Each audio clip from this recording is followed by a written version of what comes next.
America's best drivers come to NASCAR's most historic track on a very special throwback weekend. We're in Darlington, South Carolina, ready to race in the Goodyear 400 on FS1. Happy Mother's Day, everybody. And welcome to Darlington. 25 of the 36 cars here have bought into the throwback schemes. We'll try to show you as many as we can as the 400 miles unfolds. I'm Mike Joy, along with Clint Boyer, and a fellow who has tamed the track Too Tough to Tame, not once, but 3 times, Kevin Harvick. Now, is it as tough now as you remember? I'd say it's as tough now as it's ever been. And when you have conditions like you do today with the sun shining, these cars are difficult to drive. We saw it yesterday in practice. Turn 2, turns 1 and 2, they're going to just be the start of the problems, because that's going to be the first thing that you do is come to the exit of turn 2 on this start and have to go too wide. But these guys had enough trouble all by themselves, Clint, as they were driving through the middle of the corner. But you see the exit of turn 2 right there, that bump. That exit of turn 2 is so tough to go through by yourself, let alone double file. It takes you back. We've seen it last year, you know, time and time again, that turn 2. 2 different reasons. The bump that Kevin speaks of, but the narrow of this race. It is so narrow over there. These guys try to go 3 wide. It's not wide enough to go 2 wide, for crying out loud. But you just keep going around this racetrack. The difference is you run right up next to this wall. As it's hot and slick today, they're going to be even closer. You're trying to make this track as big as possible, because that's where the momentum is, that's where the grip is, and that's also where the wall is. We've seen time and time again, half this field have the right side skinned up already. Well, that's where the momentum is, but you got to take care of those tires. Running the bottom will be a detriment to your car on the long run. As we've talked to these guys in a pre-race show, they say 15 laps, and these cars are going to be a handful. Now, the first time in your rookie year with NASCAR and Fox, I sense a bit of wistfulness. Well, listen, I drove into this place and I was like, man, I am just not looking forward to not driving today. But here we are. I'm excited to tell you about it. But it is the first time that I drove into the racetrack and said, man, I wish I was driving today, Clint. This place, it's just so unique. And I'm so proud of the throwback scheme. This is the perfect racetrack for it. The history and the nostalgia of this place is spectacular. My gosh, if there's ever a winner, it's that one. Texas Terry, the champion right there for Hendrick Motorsports in that 5 car. I love that one. Nod to Adrian Fernandez right here. Obviously, Daniel Suarez's hero, Keselowski. They all have them. This throwback schemes on these race cars, and this throwback weekend is so fun. It's really fantastic. Fortunately, we did not throw back to 1950 in the way we drive this racetrack. When Harold Brasington built it, the apron was supposed to be the racing surface, and the banking was the safety runoff up above. But drivers very quickly found out it was faster on the banking, and that's where we have raced ever since, on the egg-shaped Darlington Raceway, unique in NASCAR. Let's go trackside. Darlington Raceway, this is the moment you've been waiting for. Please welcome NASCAR Hall of Famer Ray Evernham.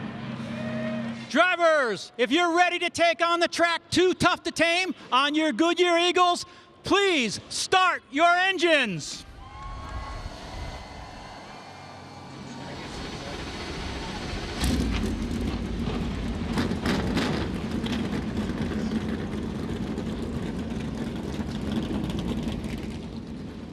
They're ready to race for 400 miles around the track Too Tough to Tame in Darlington County. The NASCAR Cup Series is heading to Darlington Raceway. Drivers have been trying to tame this track since 1950. This 1.37-mile egg-shaped oval features a unique layout with narrow straightaways and wide, sweeping turns that require the drivers to maintain their speed and momentum throughout the race. The track surface is made of abrasive asphalt, which means that tire wear and degradation are significant factors in race strategy. Drivers must balance their speed with tire conservation as they navigate the turns and battle for position on the track. The preferred line is notoriously close to the track's outside safety barrier, which requires drivers to maintain their focus and avoid making contact with the wall.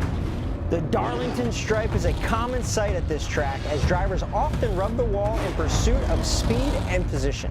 We caught up with last year's winner, William Byron, to see what he had to say about racing at Darlington. Darlington's a really fun track. I've had a lot of success there. It's just trying to marry the two ends together and Turn 3 and 4 is definitely really tight and treacherous, but 1 and 2 is a little bit faster, sweeping. I mean, it's one of the most temperature sensitive tracks we go to. It's got a lot of grip at night for a few laps, and then it loses grip over time. But during the day, it doesn't have any grip, to start with on new tires. So it's just one of those places that's definitely tough. It really is a balancing act. You've got to be able to put consistent laps together there. Not eat up your tires too much. So it's tough to manage it all, but it's just all about trying to get that right balance. It's a tough track. Last year, William Byron was running third behind Ross Chastain and Kyle Larson. The 1 and 5 ultimately wrecked in turn 1, leaving Byron to take the lead and the win at Darlington. Who will be successful at the track too tough to tame? Let's watch and find out.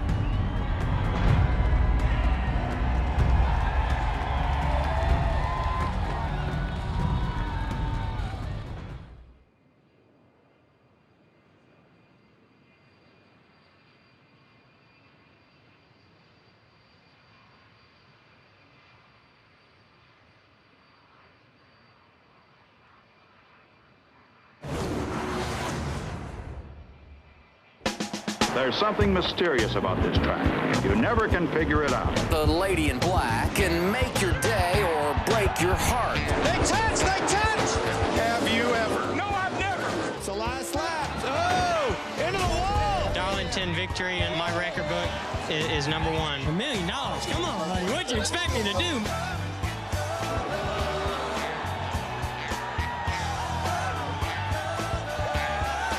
Got to say hi to the wife and everybody partying back in Virginia at the condo, and happy Mother's Day, Mom and Grandma. Love you guys. Happy Mother's Day to all the moms, especially my mom. Mom, hi. I love you. It's all the moms out there. Happy Mother's Day. It's a tough track to tame, but victory here is oh so sweet. The Goodyear 400 rolls off, and let's talk to the pole sitter. All right. Hey, Tyler Reddick, Kevin up in the Fox booth. You got the first job done, buddy. You got that first pit stall, got through practice. What's your plan for today to get this car through the whole race and try to get a W?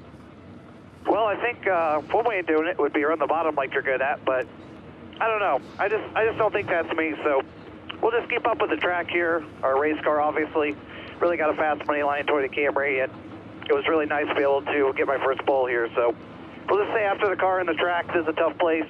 But thankfully, with that pole, we get a good pit stall selection. So, yeah, we just got to keep it rolling. But it's great to start the weekend off like this. Well, let me give you some advice. Do not run the bottom of the racetrack. And do not hit the wall. Good luck. Perfect. Yeah, somewhere in the middle. 10-4. Thanks. Reddick has his first pole of 2024 as we look at our Goodyear starting grid.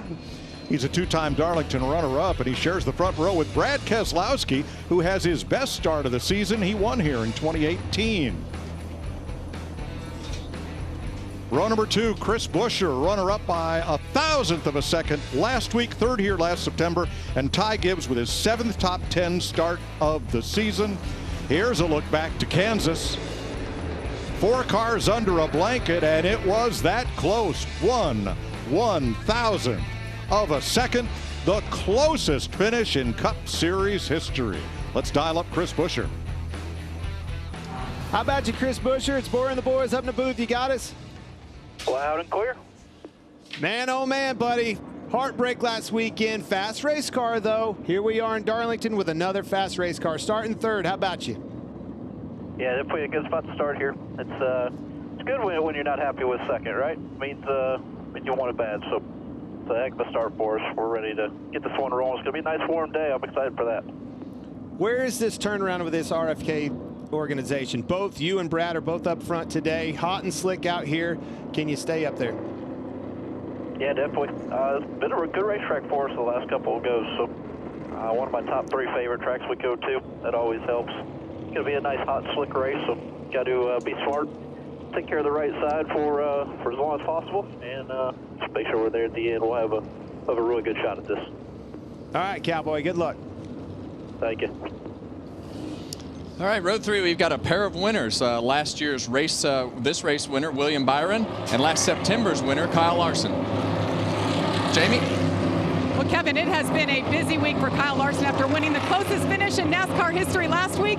He jumped on a plane with his wife and daughter, went to Paris to watch a Taylor Swift concert. Now back here trackside, they are all in on this throwback scheme. Look at this, a throwback to Terry Labonte. Actually, 8 members of the original team are here watching today. But if Kyle wants to get Terry back to victory lane here at Darlington, they've got to make that car a little bit better, a little too tight in practice. All right, row 4, listen to me out there, gamblers. 4-time Darlington winner coming from row 4, Denny Hamlin, and his driver, Bubba Wallace, on his outside at 23. Regan?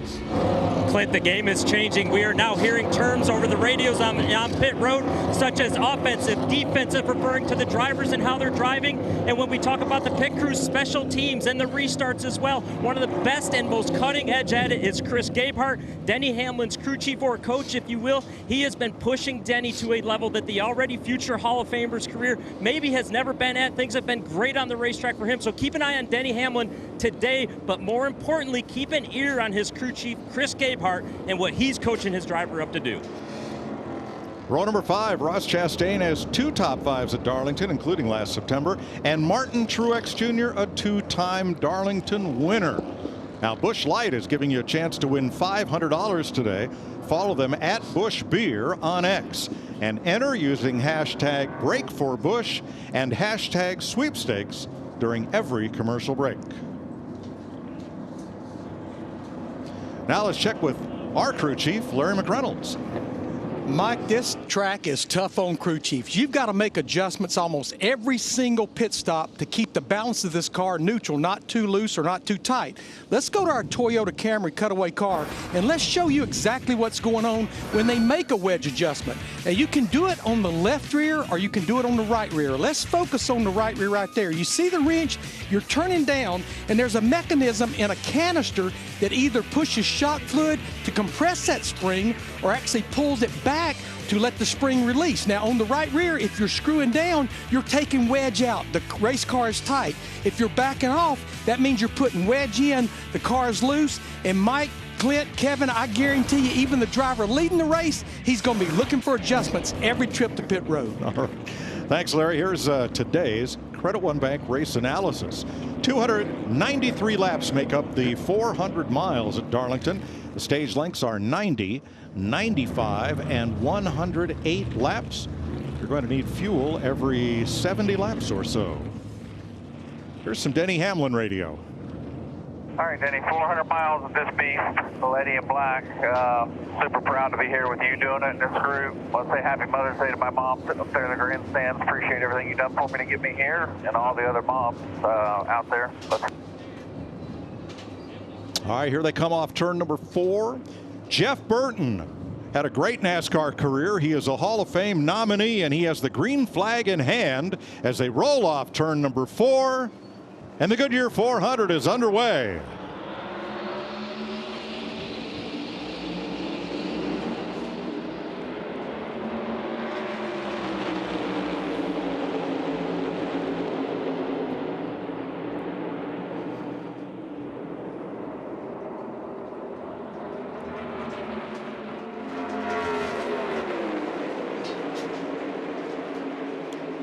Tyler Reddick wasted no time as Keselowski slides up in front of Gibbs to secure the second spot in turn 4.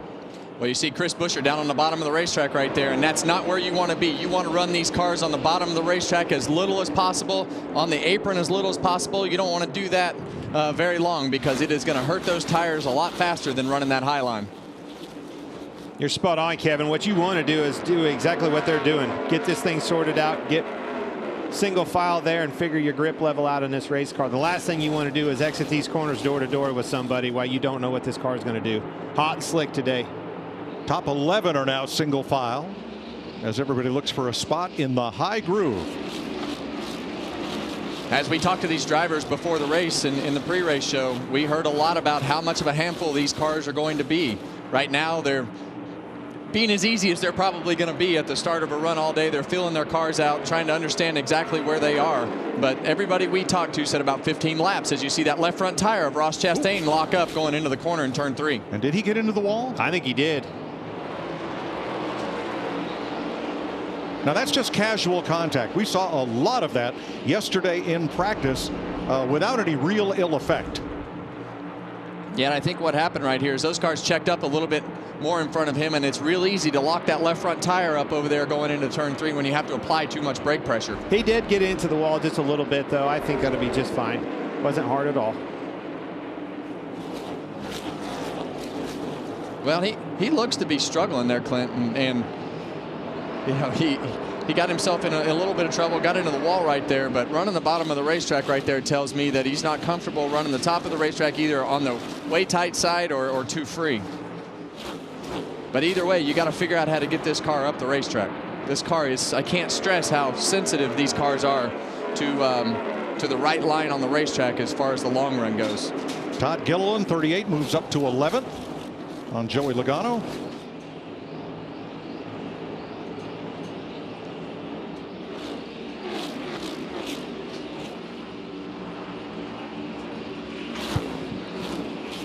We talked with some of the drivers this weekend about tire wear here.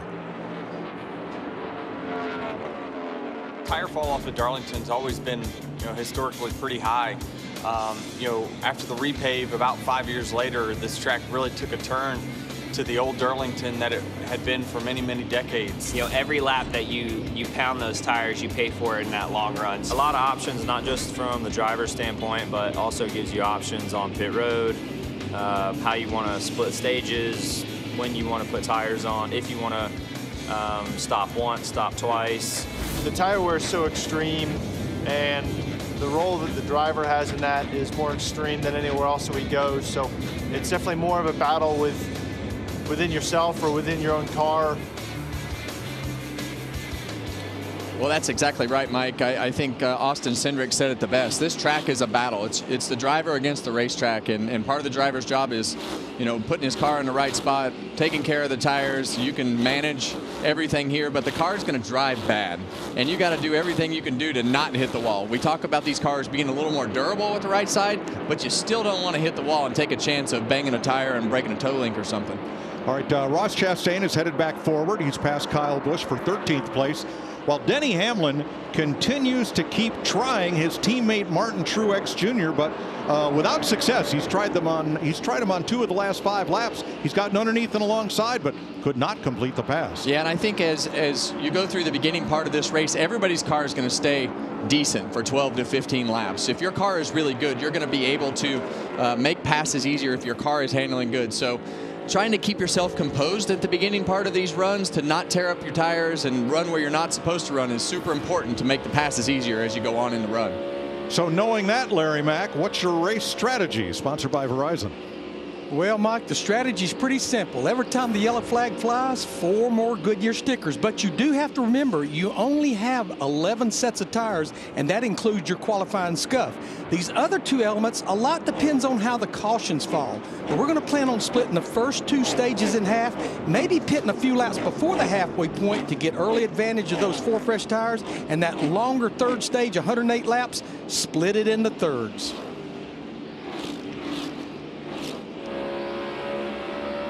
Looking back from Kyle Busch here. Michael McDowell, who announced this week he would leave Front Row Motorsports at the end of this season, moving over to Spire and Chevrolet because they extended a multi-year deal. Yeah, and it makes for an interesting rest of the year. This is as early as we usually see these things happen, but obviously Michael feels like going to Spire is going to put him into a better position from a performance standpoint, but it puts him and the rest of his team in a difficult position for the rest of the year. Well, and silly season is open. I was going to say, it starts a domino effect is what it does. Yes, it does. Coming to 13 laps complete, Tyler Reddick has led them all on Mother's Day at Darlington.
Completing 17 laps in Darlington, Tyler Reddick from the pole has led them all. Brad Keselowski 1.2 seconds back. Ty Gibbs holding on to third after starting fourth, 2 seconds off the lead. And Kyle Larson up 2 spots from sixth. Tell you 3 what, seconds back. The gap for the lead is shrinking a little bit. Reddick slipping up 31.18 last time by Keselowski, 31.04, 05 behind him, and Gibbs 06 behind him. Larson. Larry, what do you got? Well, talking about Tyler Reddick, the 45 car that's leading this race right now, we're 18 laps in, over a second and 3/4 fall off. This is a 1.1 mile track with straightaways that are over 1,200 feet. Right now, Tyler Reddick is only full throttle about 1/3 of a lap. 10 seconds of 31 seconds, he's full throttle. Well, he better get a little more full throttle. That 6 car is getting bigger, and Ty Gibbs behind him. They're coming, catching him.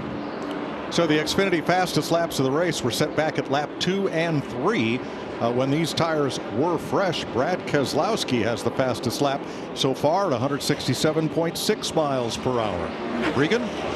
Well, Mike, Brad Keselowski's crew chief Matt McCall was a little concerned this morning about the long run speed of that number 6 car. They made some significant adjustments to try and make the car faster at the end of the runs than what it was yesterday. So far, that appears to be playing out nicely for him as he's turning some good laps right now. But keep an eye on that as this run continues to go. Jamie? Well, Ross Chastain got that big Truck Series win on Friday night, making his 200th Cup start here today, but off to a little bit of a shaky start, as you guys noted. Got into the wall, and he came on the radio, said, I just got too tight and drove it straight in the fence.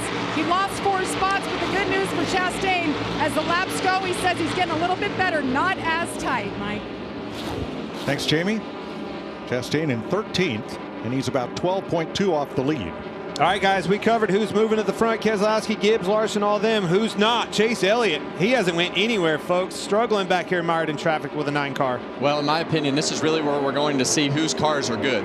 We got past lap 15 to 20, and I thought after we got past lap 20, you would really see whose cars were good, because that's when it's going to become easier to start passing. You're going to start to see the difference in the cars become greater because of the difference in the handling. So I hear Ross Chastain talk about being tight. I want to be a little bit tight, because as you go into this run, I feel like it's, you know, the back of the car is going to be a little tougher to manage. All right, Kevin, you'd say passing. All right, they're starting to slip up. These guys are slowing down in front of you. Where am I making these passes? Well, the biggest thing is you want to be in position to make a pass when they make a mistake. When they touch the wall, they have to lift off a turn 2 is probably the easiest place, because with that patch and everything going down the back straightaway, if they miss the entry to turn 2 and can't turn down quite as good or have to lift on exit.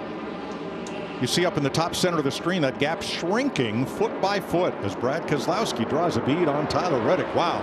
What's come over Brad? He's having a heck of a weekend. He is having a heck of a weekend. And the thing that sticks out to me about Brad, he qualified good, Clint. And when this guy qualifies good, he's going to manage this race well because of his experience and everything that he has. And if Tyler Reddick is struggling with that clean air, when these guys get past him, he's probably going to struggle worse. Well, what you have to be careful of is getting in that wake. You see, man, look how close these are. The leader, Reddick, right on the fence. Ty Gibbs was so close to it. But as he approaches that leader, that car is going to get tighter. Figure out where you can catch them and do not get that arrow push and get yourself in the wall. Regan. Well, Mike, as you guys have been talking about, and Kevin in particular, talking about how tight you want to be at the start of the run to be good at the end of it. Tyler Reddick started off a half number too tight, as he told his team, but about 2 laps ago, he just said, we've already transitioned to loose. That was on about lap 23. Yeah, and that's the problem, right? You know, in getting the balance to your car right is how tight do I need this car? A lot of guys are like, it's too tight. It's too tight. But you got to protect against that right rear tire, because when the pace slows down and that right rear tire starts to go away, you know how it is, Clint. The back of that car starts to wag here, and you don't have as many choices as you did in the old car. You got to run that top line. If that back's wagging, you're going to start having some issues with the wall. Do not want to be too loose. Yeah. All right, now that's a word Darrell used to use an awful lot. He wanted to be snug. What does that mean? That means not tight, but just not loose either. Yeah, you want to be a little snug. You want the comfort of the car to where you can drive the car off of the right front tire. And with this car, you can't drive the car off the right rear. I'm going to need my hands to tell you how that snug, you know, a driver needs his hands to tell you just exactly what snug is. 26 green flag laps complete in Darlington. Tyler Reddick in the lead.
third place, Artie. Saturday, it's Baseball Night in America on Fox. Manny Machado and the Padres battle Ronald Acuna Jr. and the Braves. Or you'll see the Angels take on the Rangers Saturday, 7 Eastern on Fox. Still green at Darlington, 32 laps in. Reddick Keselowski, fastest car on the track, though, is fourth place Kyle Larson. And here he comes, looking to the inside of Gibbs. I think he's going to be able to make a pass off the 2. Gibbs will probably roll out of the gas and give him the spot. The next part of this equation, we know Larson's fast. We just noted it, all right? They're starting to catch lap traffic. It'll be another lap, and Reddick, the leader, will be in lap traffic. Now he's going to be mired in traffic, and that'll be Keselowski's opportunity to pounce. He better hurry. Look at Kyle Larson coming. Right, the car right behind these 2 cars, Kyle Larson. Watch his line, Clint. When he goes into the entry to the corner, he's got a little bit higher entry. See how he's off that apron right there in a turn 1? And he uses that to get that straight line up off the corner. He's already, see how he turns down earlier into turn 2? Well, when he goes into turn 3 right here, he's going to go in above that top seam. And now that he's catching traffic, he may come down. He may not be close enough to do it yet. But when he was behind the 54, he would ride that rim right there and turn it off the wall. But until he gets close, when he gets closer, he'll turn that car off the wall and drive off straight. Think back to practice yesterday. Who was every team in the garage area telling you, hey, the 5 cars, enter in higher than Look at you. that. Try it. Look at that. They were all telling their drivers, the 5 cars enter in higher. We need to see if we can figure it out. Cars on pit road, boys. Yeah, pit stops have begun. Ryan Preece is in, and so is Harrison Burton. And a couple more coming in, one at a time here, under green. Gladly. 35 lap mark. Crew Chief Larry, you tell me anytime, I'm ready for you, buddy. And once 1 or 2 starts coming, you can't be far behind. This is a little bit early, though. Remember, splitting it in half is lap 45. We're just at lap 35 right now. Michael McDowell and Zane Smith on pit road, and here comes Denny Hamlin. Well, the only thing I don't like pitting about this early, Clint, is if you are on the plan to run it all the way out, it makes that next stage super long. And if you're usually when you pit like this, it's because everybody else pitted. But if you were one of the guys that pitted first, it's because your car was probably bad. And here they come. Larson behind them, the leaders. Kyle Busch is in. Briscoe is in. Corey LaJoie on pit road. Jamie. Ty Gibbs coming down pit road as well. Car's pretty good. Little tight off 4, pretty good. But I've heard crew chiefs today say you pit early, you pay the price later. So it's just what you're willing to risk. Kyle Larson in as well on the 5. Better than in practice so far. Can certainly get on the throttle quicker than he could yesterday into 1. William Byron, Daniel Hemrick as Chase Elliott leaves his box. Joey Logano. Look at the Keselowski almost passed Reddick for the lead. Here they come. There's the leaders. Very tricky pit road to get on. You saw Keselowski stay up on the track and Reddick come down the racetrack. So 2 different theories on how to get to pit road there. Remember yesterday, after qualifying, Brad Keselowski and Matt McCall walked the track to see what pit stall they would select. Well, here they come. Regan. Well, Mike must have been some good overnight adjustments on the 6 car to make it last a little bit longer. He did tell Matt McCall it was slowly losing grip as we ran, but didn't seem to be as bad as other cars around him. And the 45 of Tyler Reddick, as soon as he said too loose, it has been the same thing since he mentioned that. The cars that have not stopped are Bubba Wallace, Ryan Blaney, Ricky Stenhouse, and Austin Dillon. Everybody else has been to pit road now. Look at this. They're going to get him, boys. These guys are getting passed. Who are they getting passed by? Short pitting. You got Byron in the lead. By the way, Byron somehow got around the 5 in pit road. That's why you pit early. Well, now will you pay the price on the backside of these runs? And this is when it becomes difficult, right? Because you got to run that whole long run all the way. I mean, it's going to be 50+ laps. So you never know with these guys. They might decide to split it up again. But that's going to be a long ways if we run the whole run. So on the track map, it's led by Bubba Wallace as 4 drivers have not stopped yet. Wallace, Blaney, Stenhouse, and Dillon. Ty Gibbs in 5th is the first of the drivers who have been to pit road. Well, there you see the difference right there. William Byron, who pitted 1 lap earlier than most of the guys that came to pit road, leapfrogged all those guys and got himself in position, and now he's past the leader. Get his lap back.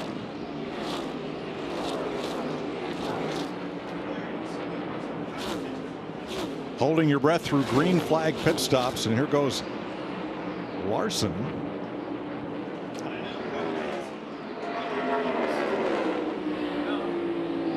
back 6 inside. 1 back 45. So cars with new tires, obviously quicker than race leader Bubba Wallace here, Larry, who's grinding it out. How far can he go on this strategy, and what's the upside? Yeah, I mean, I gotta believe Booty Barker is trying to go down the path, Mike, of absolutely splitting it dead in half, which is about 3 laps from now, lap 45. That may pay dividends on the top side, but this is a lot of additional laps because he's given up again well over 2 seconds a lap. And look at them; they just continue to blow by him. They're going to be. I'd say it's going to force them. We will come this time. Well, there it is. Yeah, I mean, they're going to split it exactly in half, but you know, I think the interesting part is going to be that gap might be big right now, but that it's going to be a lot for these guys that get towards the end of this run that pitted early as far as lap times, and how much does it fall off when they get way further than they just ran? Well, and that's the math works, you know, if you're by yourself. But as these cars all blow by you with new tires on, it just hurts your lap time worse and worse and worse. All right, Austin Dillon's in. He is one of the 4 that have not yet stopped. So is Ricky Stenhouse on pit road. Fastest stops in this sequence, Ty Gibbs' crew, 9.6 seconds. William Byron, 9.8. Thank you very much. And that's the difference between being in the lead and not. Obviously, 2 more cars to pit here with Blaney and Wallace, but as soon as that happens, 54 to the point. Wallace is in for 4 tires under green. Just past the start-finish line as Ryan Blaney is alone on the racetrack.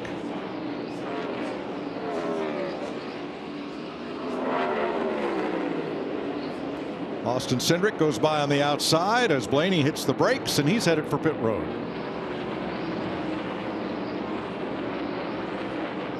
A long run for Blaney, 45 laps to start this race. Well, that's dead nuts in the center of this run. This stage is 90 laps, so that's exactly halfway. Ty Gibbs takes over the lead of the Goodyear 400, 45 laps in after 1 round of green flag pit stops.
There's the Goodyear blimp flying overhead at the Goodyear 400 from Darlington on FS1.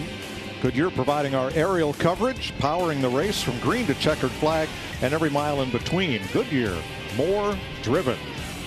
Tyler Reddick was the leader, but his stop was 1 second slower than Ty Gibbs, and he pitted a lap later. That's why he is back in 5th place.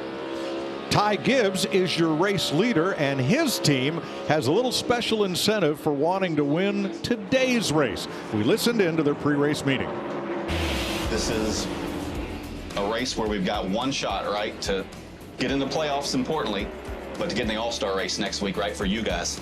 So this is the last weekend we got. If we can win this race, we can actually go compete next week, and you guys have something to compete for. So got more than just one thing on the line with the playoffs. We've got the All-Star entry on the line, right? So let's go do that and have a good day.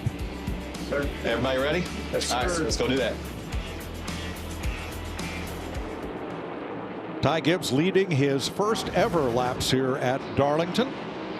There's Chris Gale, the crew chief who conducted the pre-race meeting, and his stats. Tony Hirschman is the spotter. And his battle for the lead is heating up as they approach this lap traffic. See Suarez having to lift on that outside.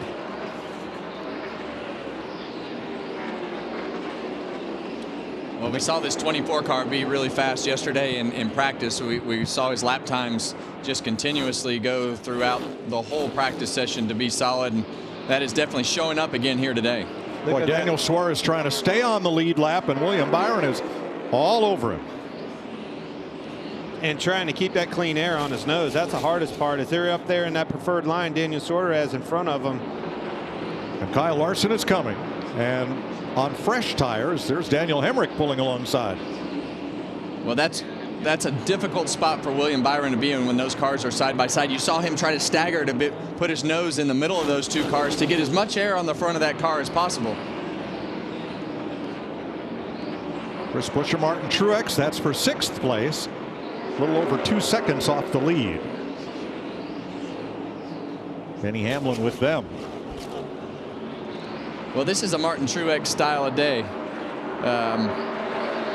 know, when the track's hot and slick and the tires are falling off, but he's definitely working his way forward. Jamie? Yeah, you guys were talking about William Byron, and he qualified 5th, and he looked good, but I talked to Rudy Fugle, and he said, even though he qualified well, we're not sure what we have for the race. Not real happy with the handling of it. Front end was good, but rear grip not so good. They made adjustments so far today, just a little bit tight, but they've adjusted on it, and the pit crew got it done as well. Regan? Well, Jamie, Todd Gilliland having a great day so far after a good past couple weeks, up from 15th to 9th position right now. The report from the driver just a little bit tight, but the one thing his car is doing is the same thing the team told me earlier today it would do. They said our car is very good on the long run. Keep an eye on us. We're going to surprise some people today. So far, so good. Yeah, top 10 after starting 15th. His graphic scheme is a throwback to his car's late model, first ever win back in 2015 at Southern National Motorsports Park.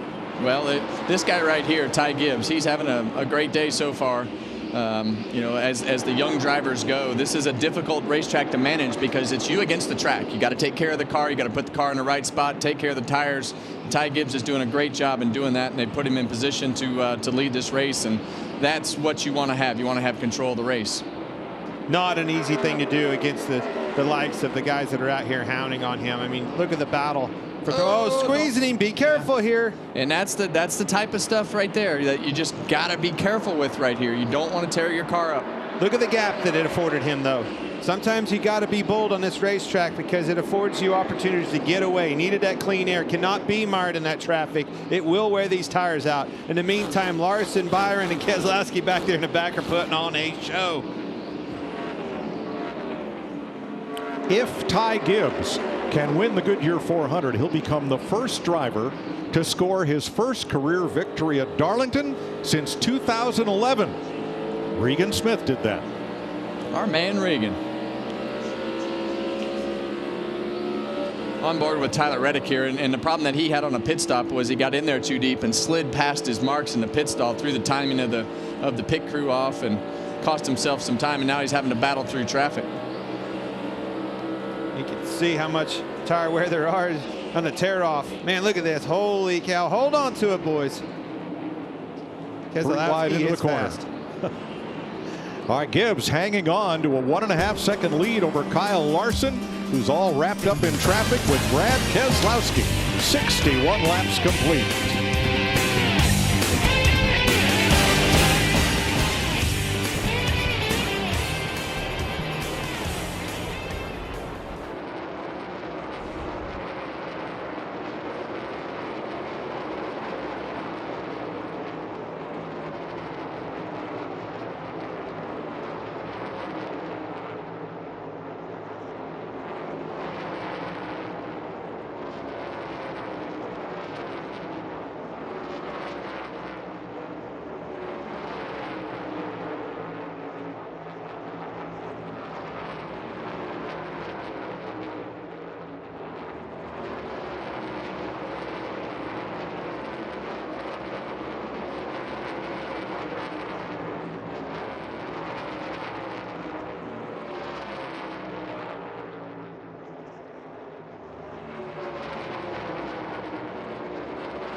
Boy, a lot's changed here in 75 years since the first Southern 500.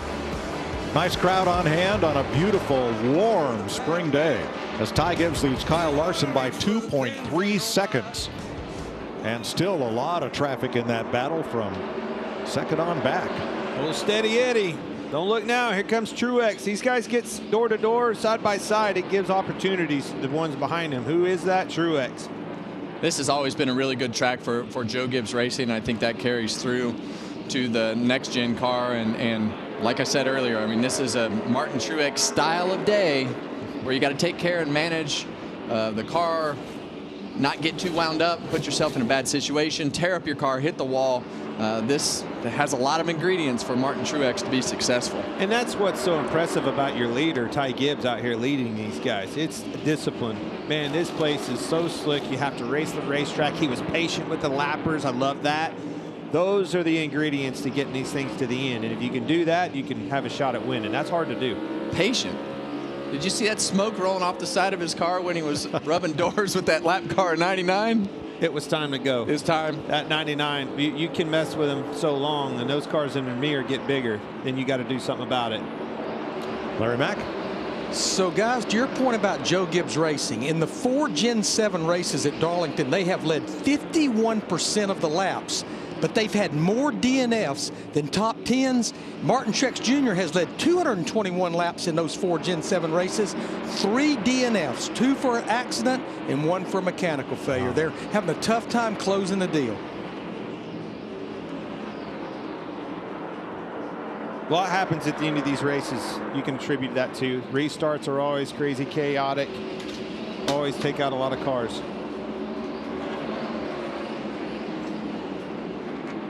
Well, Christopher Bell is somebody that we obviously both like. They've made a lot of mistakes lately and cost themselves some great finishes, but you know that stuff goes in chunks, and Ty Gibbs has as well. You know, see him rub the wall right there.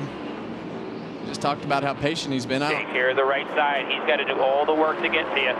Little reminder there. Yeah, that spotter saw the same thing that you guys are seeing at home. Pull the reins back a little bit. Look at that line on the entry to turn one, Clint. That's a very Kyle Larson line that you see Ty Gibbs using there. Denny Hamlin would run that high line getting into one. It just seems to, in this car, it's not something that I like to do, but after last year and going through the couple years in this car, it just really helps that car get in the corner and helps to enter that middle third of the corner with the right angle in the car and allows you to get a nice straight exit off of turn 2. Let's check with Jamie on the 6th place car. Yeah, Martin Truex Jr. up 4 positions already. I talked to his crew chief before the race, James Small. He said, we were so fast yesterday in qualifying. Unfortunately, we got into the wall a little bit. That cost us some time, but they were really optimistic about today. And then I talked to Martin in pre-race, and he told me, this place is so fun to drive. When you have a good car, it's fun to just slip, slide around, run up at the wall. He was in a good mood. I just had a good feeling about this team, guys. Thanks, Jamie. Now, Martin Truex is the only Gibbs driver with a throwback scheme. This is the Moody Blue scheme that he ran to victory here in the Southern 500 in 2016. The first win for that sponsor with Martin. Well, I would refer them, the other 3 teams, to take the lead from Martin next year. Let's do a little better with our throwbacks, Clint. Now, one driver made a really long run prior to making his green flag pit stop, and that was Ryan Blaney. Here he is. He ran 45 laps on his first set of Goodyear Eagles. That was about 8 laps longer than most of the race leaders. Now, he was running 18th at the start of the pit stop cycle. Now, with that late stop, he is in 13th position, and the last few laps has been one of the faster cars on the racetrack. Well, it's like I mentioned when these guys were holding out to stay out on the racetrack. You got to do something to get yourself on a different strategy, and these guys have waited long, a little bit longer to pit. Now that they have fresher tires, the gap in the lap time is bigger, so that it should be easier to make their time through traffic. Now, Bubba Wallace, carrying the Toyota Cam, had a similar strategy. He was running 7th when he pitted.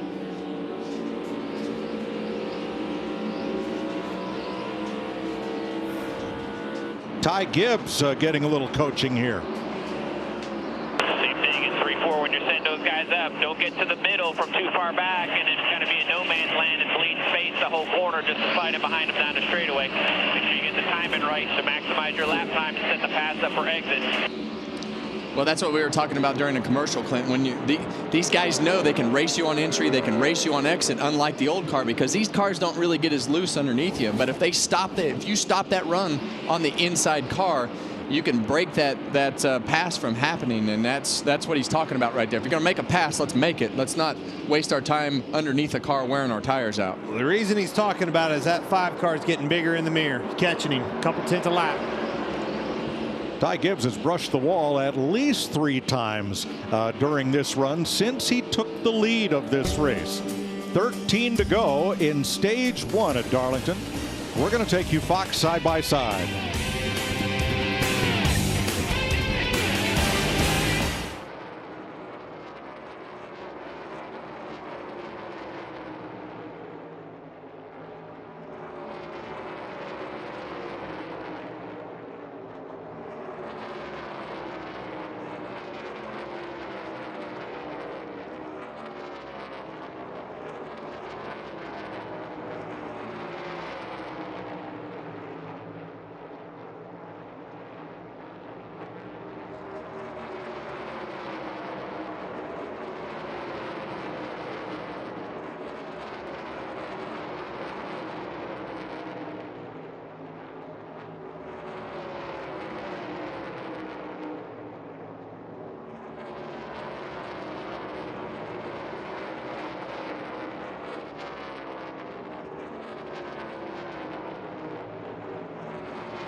a lot of fun.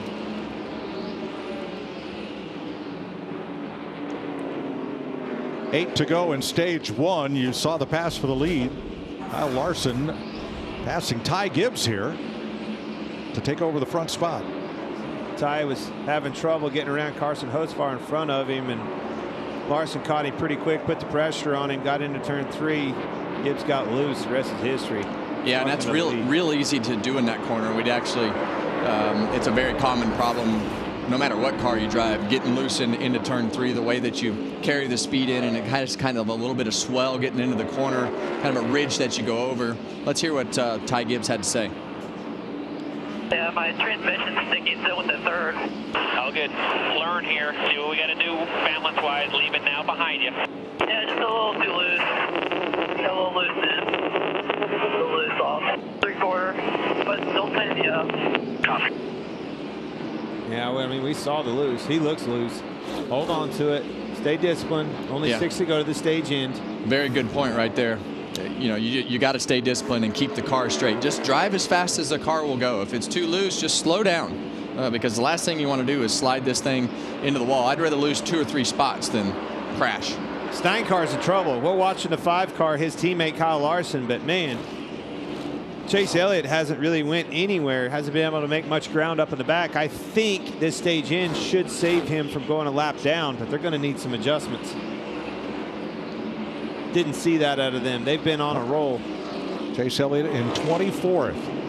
Now taking a look at stage points, Ryan Blaney, remember he was 18th before the pit stop cycle. He ran the first 45 laps before coming in. He's up into the top 10, so a gain of 8 with that strategy. Well, both of these guys right here, Bubba Wallace and Ryan Blaney, were the guys that stayed out the longest. So, you know, I think that lap time difference in the new tires, old tires, it just became a little bit easier to make up that track position with what they gave up at the end of that last first cycle. 9th place at stake here. As Kevin goes by. I agree with you in what you said at the top of the show. I'm jealous of these guys. The work that it takes to run up next to that wall lap after lap, the discipline, the challenge of this racetrack, the Lady in Black, it's fun. You're jealous. I am. I miss it. Well, one you're not going to be jealous of is Daniel Hemrick in the 31. He reports he has lost his power steering. That is going to make for a long day here. Trust me, it is not fun. I've seen what you look like after no power steering. Do I need to remind you again? We've already covered this, Kevin. That's okay. The last car I passed that day for a top 10 with no power steering, Mike, you know who it was? It was me. I only had 6 cylinders. Here we go. Chase Elliott trying to hold on to the tail end of the lead lap here. Well, that's going to be close. I think his teammate Larson should be easy on him. Plenty of room between him and second place. But boy, that favor would sure be appreciated out of that team, the 9 car. Going a lap down here is a difficult situation, especially when you're already struggling. 11th place. Hamlin and Logano, no stage points there, but I'm a little bit surprised out of Denny Hamlin so far, Kevin. I really thought on a hot, slick day like this just screams a guy like Denny Hamlin being the favorite. Last lap, stage 1. Larson holding station behind Chase Elliott so as not to put his Hendrick Chevy teammate a lap down. He'd still get his lap back on the free pass, but he'd have to pit with the lap down cars and start tail end. So good strategic move here. This will be Larson's 7th stage win of the season. He only had 8 in all of 2023, so he is on great pace as he rounds off turn 4. In that great throwback scheme to Terry Labonte's 96 championship. Barely. I think, did he get him, Kevin?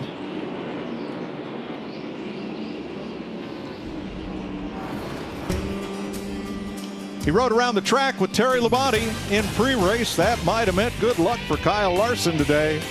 He's your stage 1 winner.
Dudes are studs, athletes. You better have a grown man attitude when you jump over that wall. Boy, rush hour was never like this. This is my favorite stretch of races right here. Pit stop heavy, so we get to go out, have an impact on the race. It's his pit crew, lights out. You have to be precise. No mistakes. Show me what you got.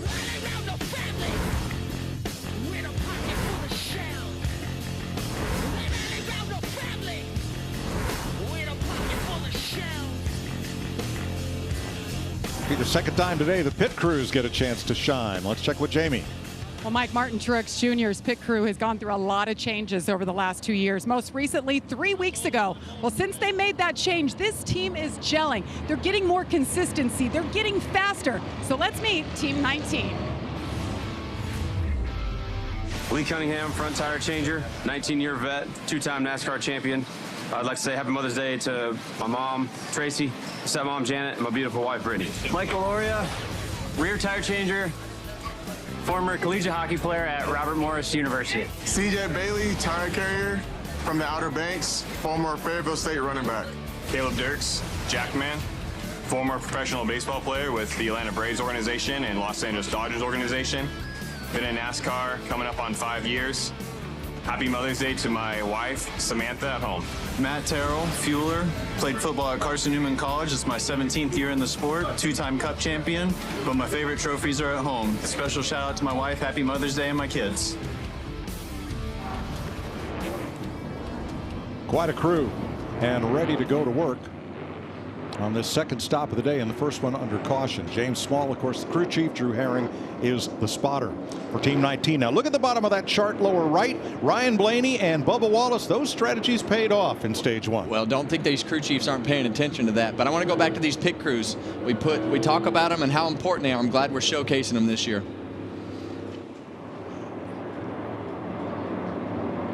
Jamie? Kyle Larson just been lights out in the 5 machine. Told him not to slide it through your box when you come in. He's saying he's just a little bit loose. It's probably just the cycle. Let 15 laps. Let's watch the 19 crew go to work. You just met him working the right side. Martin Truex Jr. says he's really loose. There's a little vibration too. Not sure what's going on, but it's certainly not hindering the speed. Regan. Brett Keselowski, this run was way too free compared to the first run of the race. Said that his car took a pretty big swing there compared as he was telling the team what he needed in the 45, but Tyler Reddick was way tighter with the front of his car this run, and he did not gain any rear grip. He wants an adjustment. Look at this, guys. 6 beat him out. 45 didn't have to move much. Where's he at? +3 at that number 1 box. There it is, Kevin. Number 1 box. 21 feet. That's all it takes for Tyler Reddick to get that first position. Again. Paying off. Kyle Larson is your stage 1 winner.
Everybody remembers this one. Boy, Dale Earnhardt and Terry Labonte, they had some battles. But it all resulted in Texas Terry being a two-time NASCAR champion. And what a great introduction as you got to walk out with Kyle Larson, both in your HendrickCars.com red and yellow suits. Was there any question which one of you is going to climb in that race car? No, there's no question. So I think I got the right man behind the wheel today, yeah. But what a thrill to have you back here. Man, it's so awesome. And you know, Rick Hendrick and Hendrick Motorsports, I can't thank them enough for doing this throwback car. It's got to be the coolest one I've seen in all the years they've done this. And you know, Kyle, he does a great job every weekend, everywhere he goes. So it's really fun to watch. We've been talking about just the paint scheme and all the Hendrick car paint schemes, and you know, you look at their program. It's no wonder that they run so good. They have the best marketing scheme. They got the best driver. They got all in the same cars. I mean, that's got to be Yep. fun. But talk to us about Darlington. Where did this track rank on your favorites list? You know, it was really one of my favorites, I guess. Ran my first race here. I won my first race here. I won my last race here. And the only difference is if I'd have known that was my last race, I'd have quit then. But so it's always been a special place. I've always loved to come down here. It's a tough racetrack. I think I hold the record for how many years between wins, but it's always been fun to come down here. Well, let's show you a stat here of drivers who have won in their 200th start, and half of those are standing right here. Well, you know what that means, Terry. We're both old. Well, I'm older than you. But Yeah. Well, it's you know, as you look at that list, you know, it takes 200 starts to figure out what you're doing.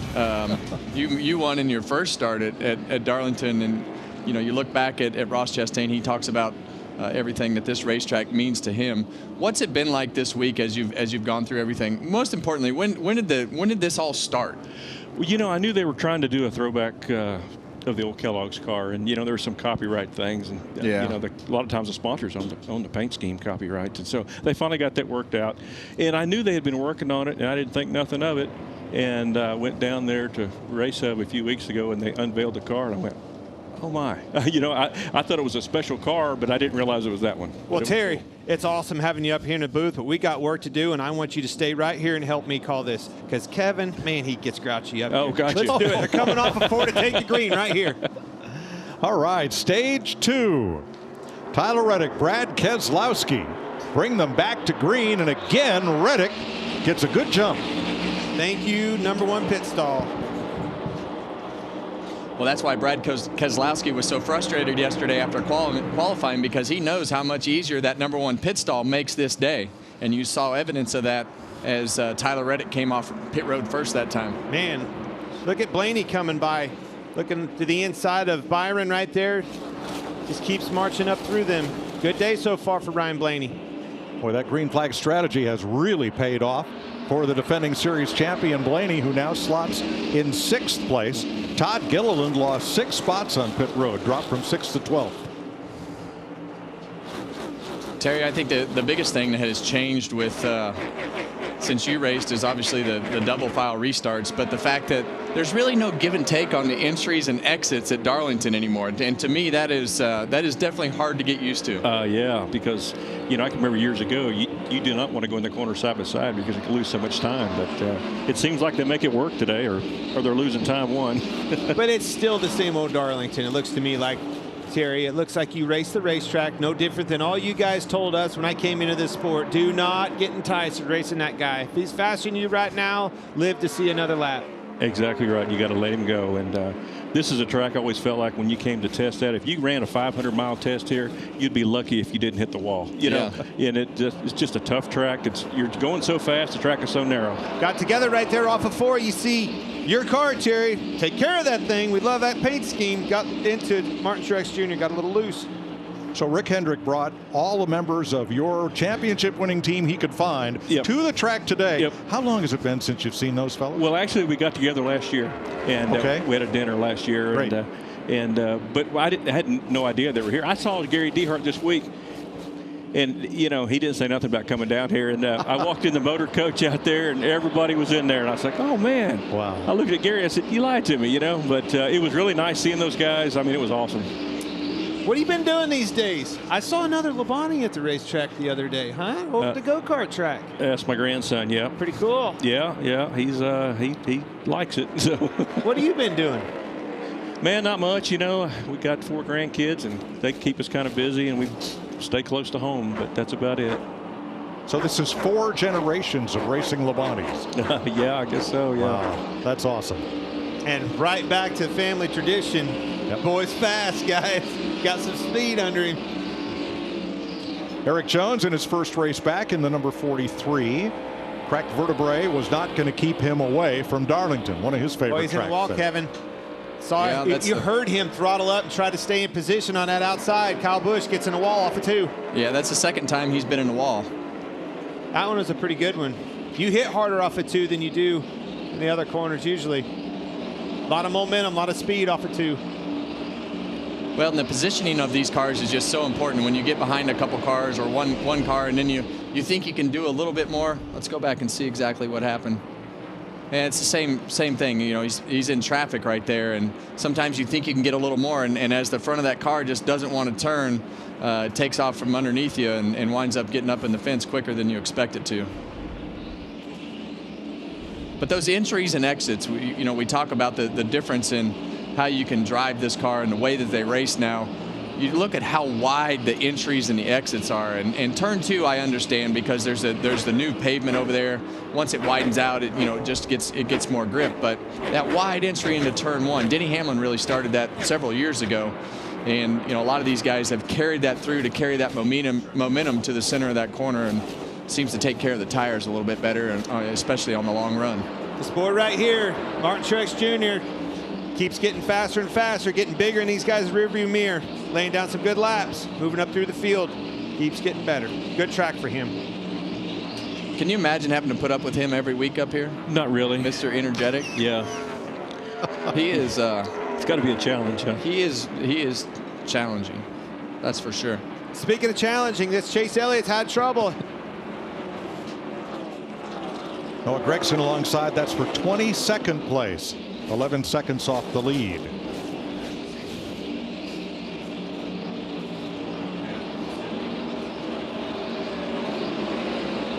"17 laps complete in stage number 2 at Darlington. Tyler Reddick, our pole sitter, back out front of Ty Gibbs, Brad Keselowski, Martin Truex, and Kyle Larson.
The United Football League continues next weekend on Fox. The push for the playoffs is underway.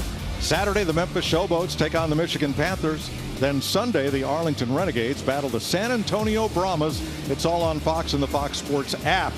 Here at Darlington, 113 laps complete. Tyler Reddick the leader. And Reddick has a very interesting throwback scheme. Tim Richmond in 1982 won the Daytona 500 consolation race in a car with this paint scheme. Terry Labonte's with us. You raced against Tim. I did. What was he like? Well, he was a character, I'll tell you that. But he was one heck of a race car driver. And when he was driving for Hendrick Motorsports, I mean, they were really awesome. You know, they ran well and won a bunch of races. And yeah, he was quite a competitor. Came from IndyCar, came to NASCAR. Very flamboyant driver. Had a lot of fun. So Reddick's rocking the mustache. The mustache? Yeah. I guess these kids call it Muzzy these days, Terry. Yeah, I don't know. Do they? Yeah. You used to rock the mustache. I did. Yes. Yeah. I don't like Tyler Reddick, so looks like a Luigi. That's what you called him yesterday. Yeah. From Mario Kart? Yeah. Okay. Or Mario Brothers, depends on when you grew up. Jamie. Well, Mike, before that last pit stop, I reported that Martin Truex Jr. had a vibration. He just wasn't sure what was going on. Well, I went down and checked out the tires, the left rear, pretty used up, and they let him know, and he said, yep, I knew there was something going on. So that's good news. They found out what the issue was. I also looked at other tires. Larson's were good. 24 William Byron, a little bit of cording on the left rear, but overall pretty good, Regan. Well, Chris Buescher back to 10th after starting 3rd earlier today, but had to take a double take on some of the comments he had for his team on the last pit stop. Told his team that he was too tight at the end of a run. That is about the only car that I've heard saying that all day long on a day when everybody is struggling for rear grip. Chris Buescher looking for a little bit more front turn, so keep an eye on that as the day progresses. Thanks, Regan. Well, here's some radio from the race leader, Tyler Reddick. Feels like it was half number tight, take it off. About neutral right now. And tip forward, just keep using the right front like we learned about this week. Check that right rear like you're doing. Good job. Yeah, what he's saying right there is you just don't want to drive this car off the right rear. You can't do that anywhere that we go. You want to have a little bit of wheel into it. What was the word you used earlier? Snug? Snug. Snug. Right. Yeah, you want the car to be a little bit snug because the rear tires are going to fall off. And I think when we were talking about Truex there earlier and those left rear tires, I really think a lot of those left rear tires are from the guys that run low too long. And it slides, and this car is hard to get rotated and slides the back and tears up the tires quicker. Terry, how did you manage balance here in the 90s? Oh, gosh. How did you like the car? About neutral, really.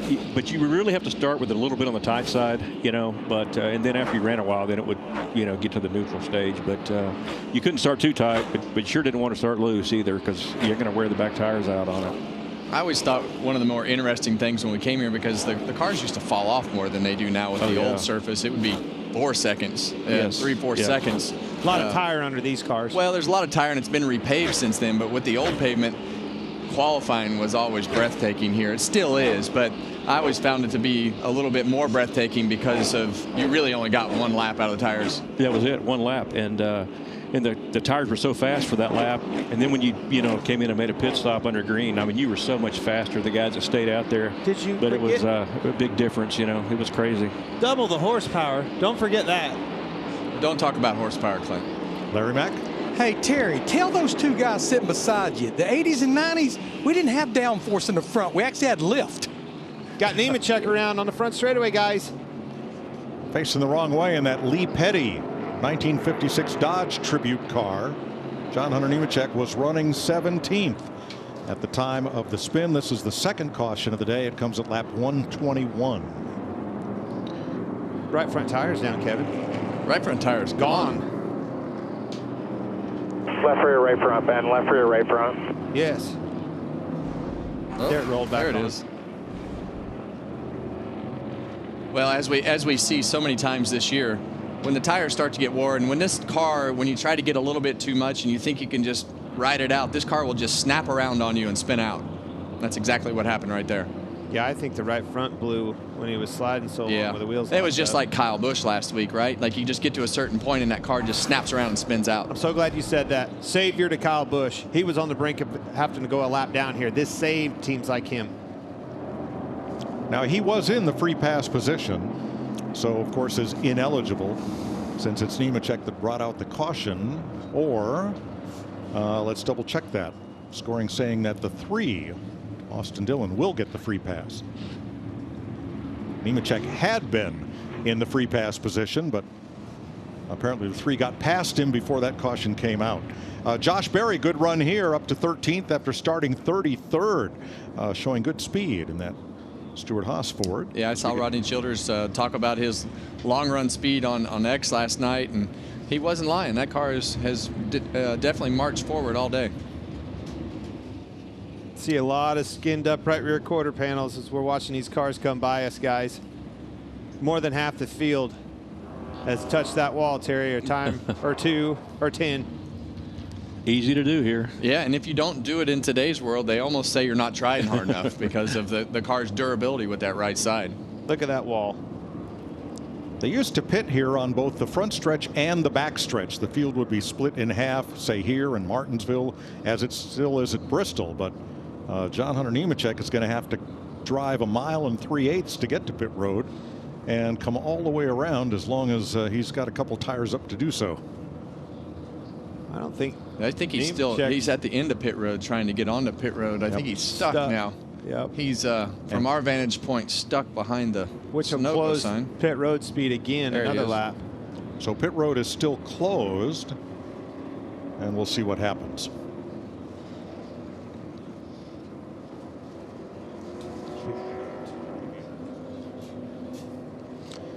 Been a big weekend for Brad Keselowski. Started up front here, currently running 3rd. Let's meet the crew of car number 6 for Roush Fenway Keselowski Racing. I'm Johnny Roberts, front tire changer. This is my 14th season on the pit road.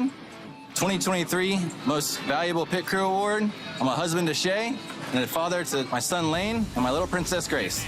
Steve Price, rear tire changer. I've won a race in every series of NASCAR and the 2023 fastest NASCAR pit crew in the world. Tobin McClurkin, tire carrier, Daytona 500 champion, Truck Series champion. Want to give a shout out to my beautiful wife sitting at home. Love you, girl. Go Birds. Dustin Lineback Jackman, former ECU and UFL linebacker, 2-time Xfinity Series champion, 2014 Daytona 500 winner, 2023 Most Valuable Pit Crew Award winner, and proud husband and father to Amy and Gibson.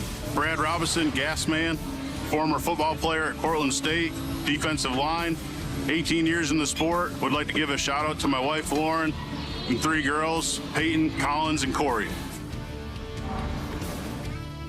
And the crew chief, Matt McCall, 3 career wins. He's crew chief for Brad since 2022. Spotter up on the roof, TJ Majors. Imagine having a last name like Lineback and then being a linebacker. Of course. What else? Maybe what else you got? Maybe if we'd have named you Clint Winter Boyer, you would have. Are you kidding me? Was that not funny? Dang, that hurt. Chris Myers gave that to me. Was that not a good one? Myers' jokes are terrible. Don't ever listen to it. Hey, we're going to come around again. Hey, let's just say, be lucky you're a race car driver because you have nothing left. Oh, man. Thank God. It gets rough. Right? There's a path for people. It's rough up here, Terry. Yeah, I can see that. You've got to defend yourself or be on, and you have to be on the offense, or otherwise you have to defend yourself.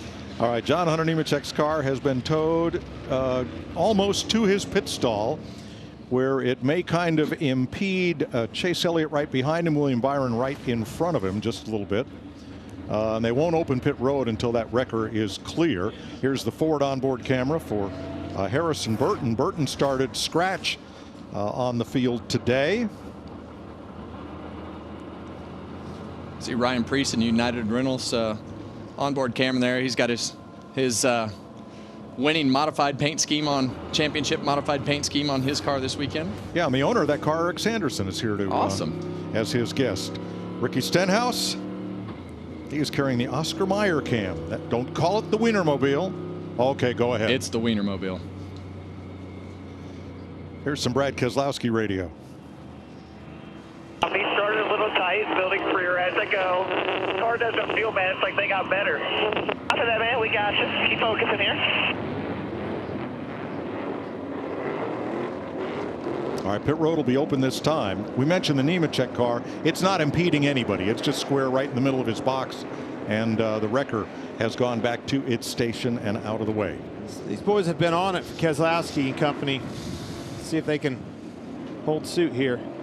Well, Big pit stop. They're going to have to deal with Reddick. He's got the lead and the first pit stall, so he'll be tough to beat off pit road. Gibbs right behind him. Keselowski third. Jamie. Ty Gibbs a little too loose. They're going to tighten him up. The call is to take air pressure out of the rear tires to help him hang on a little bit longer. Meanwhile, his teammate Martin Truex Jr. gets a lateral slide, but it's overall not bad, especially over the bumps. He said it's certainly manageable. Air pressure adjustment there. Regan. Brad Keselowski been battling a car that's too loose on the long runs. The same thing this run, asking the team to keep the rears on it longer for him. It was going bad at the end of that run. In the 45 of Tyler Reddick, Reddick took off good, wants to be a little bit tighter taking off this time. It was neutral at the end of the run. That means it was good for him. Might have been a little contact between Blaney and Larson as another car tried to clear out of its pit box. And again, Reddick handling the race leader. Wasn't even close this time. Larson didn't have a good stop. 125 laps complete under caution in Darlington.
Welcome back to Darlington. 127 laps complete.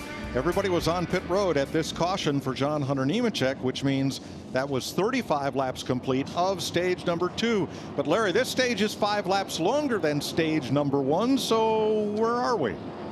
Yeah, Mike, we're going to go back racing with about 57 laps to go. That's easily in the fuel window. Honestly, I don't know that I see them trying to split that in half. I mean, that's going to be a long run, 57 laps, but I'm not so sure we're going to go caution-free the rest of this stage.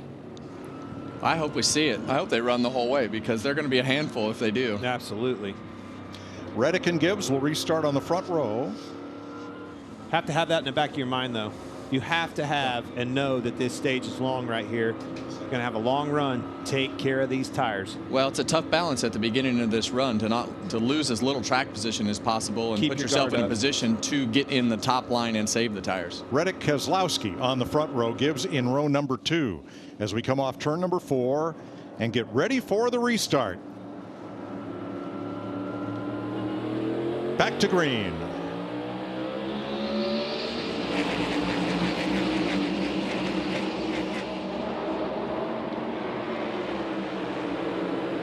Three wide for third. Yes, sir. Here comes William Byron on that inside. They squeeze him. Truex almost wrecked. Blaney in the wall. They're wrecking, guys. And they pile up accordion style behind him. Caution waves. I think Blaney's got a right rear toe link broke. And this is almost an identical situation that Truex was in last year. In the middle right there, he gets loose, goes up the racetrack, and Blaney gets in the fence. Got squeezed a little bit by Byron. And Truex was trying to back out. You'll see it on the replay here. He was trying to back out, but he's tore up too. As soon as he backed out, it looked like it got loose. Tore up race cars. Let's watch from the Goodyear blimp. Watch William Byron. He's the one that gets the run here. Goes to the inside as he gets into 3, gets him 3 wide. Yeah, you see that 12 car get to the outside of the 19, and then, Byron they just all came together right there. And we talked about it in the beginning of the show. You know, I think that 17 car is going to have some damage on the front end too. Possibly that gap, that splitter, right? You said that in the pre-race show, Kevin. Cannot get that separation. You see Byron just come up end. just a little bit and gets into the side of Truex, and Truex was trying to back out, but big hit for Blaney. That's 17, out of the 17 is going to have that front end damage like you're talking about. Let's watch from Bubba Wallace.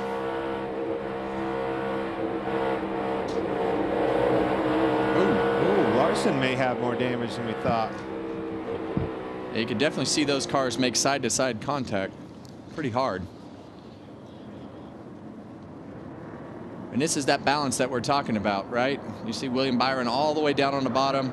The 12 gets to the outside and actually clips the right rear of the 19, slows him down, opens the door for Byron. They all know how important it is to get the track position, and right here, somebody's going to have to lift, and nobody does, and they wreck. Yeah, Blaney's done. He hit hard. See, his front end's messed up, too. Even they get him back out, he's not going to have much speed in that car. Got Truex on pit road. All right, here's Blaney's radio. Killed. And I'm going to go kill both. That's what I'm going to do. Coming to you. I can understand that frustration, Kevin. Well, Terry, how about this? You answer that, Terry. Let's put some pressure on you. Yeah, well, it got a little tight down there. So that's a tough place, 2 wide. Well, I was watching the left side tires on Byron's car. He did a really good job of trying to keep that car right on the bottom of the racetrack. And then right at the exit, he came up a little. Blaney came down just a little. Truex is stuck in the middle. Here we are. Yeah, and that's the tough part. You know that you can't give up anything on the restarts with these cars and everything that is happening. You have to be aggressive on the restarts. You got that new asphalt off the exit of turn 2 over there. You know it's got good grip, but it channels down to such a narrow lane right there, and the way that corner kind of grabs you and rips you around that new asphalt, it puts everybody in a vulnerable position. So it's a tough spot to be in, but identical way to that this race ended last year for Martin Truex. Squeeze play off turn number 2 on the restart. Caution ensues. Damage to Blaney's car. We're under caution.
The Goodyear blimp welcomes you back to the Goodyear 400 from Darlington on FS1.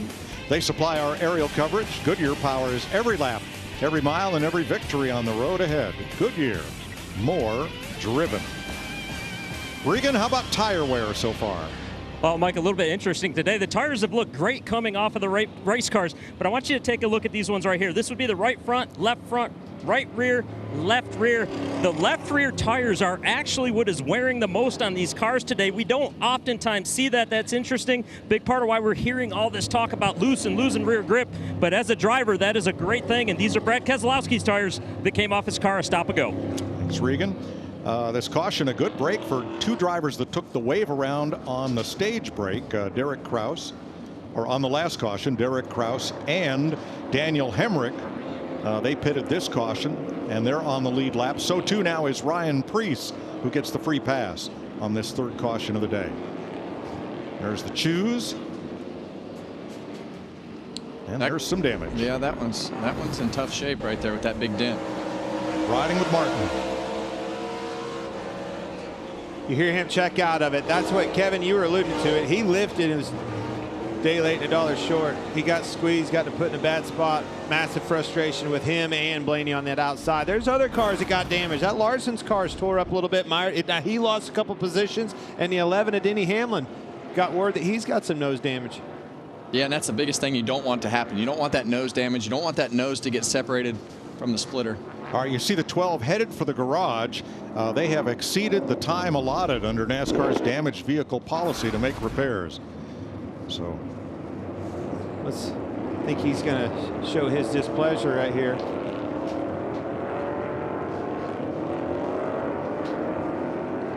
He wanted to, Kevin. He thought better of it. Yeah, and he's obviously frustrated, and that's definitely not the way that you want to end your day. But those guys have had a little bit of a frustrating season. He had good speed today and thought that he was having one of his better days, have a chance to run up front. Yep, they're going to wave the green. The front row is the same on the restart. Reddick and Keselowski. Here we go.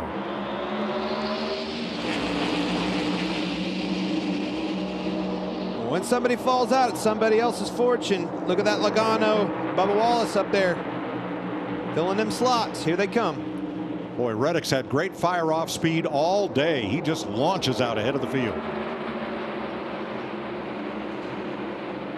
Well, and that's what you want. You want to be able to control the race. You want to control it on the pit road. You want to control it off pit road, on the restarts, into turn one, pick the lane, and it's all working that way for Tyler Reddick right now. So everything he can do to not make any mistakes and keep control of the race just gives his odds just keep going up every lap.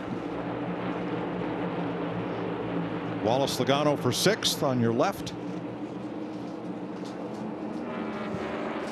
You see Joey Logano right there. Those guys have struggled this year to find the speed and do the things that they're used to doing. And today is a day that they've run better than they have in the past. Bubba Wallace right there, he was racing with. They made a great pit call earlier, gained themselves some track position, didn't get in that last wreck, and find themselves running 7th right now.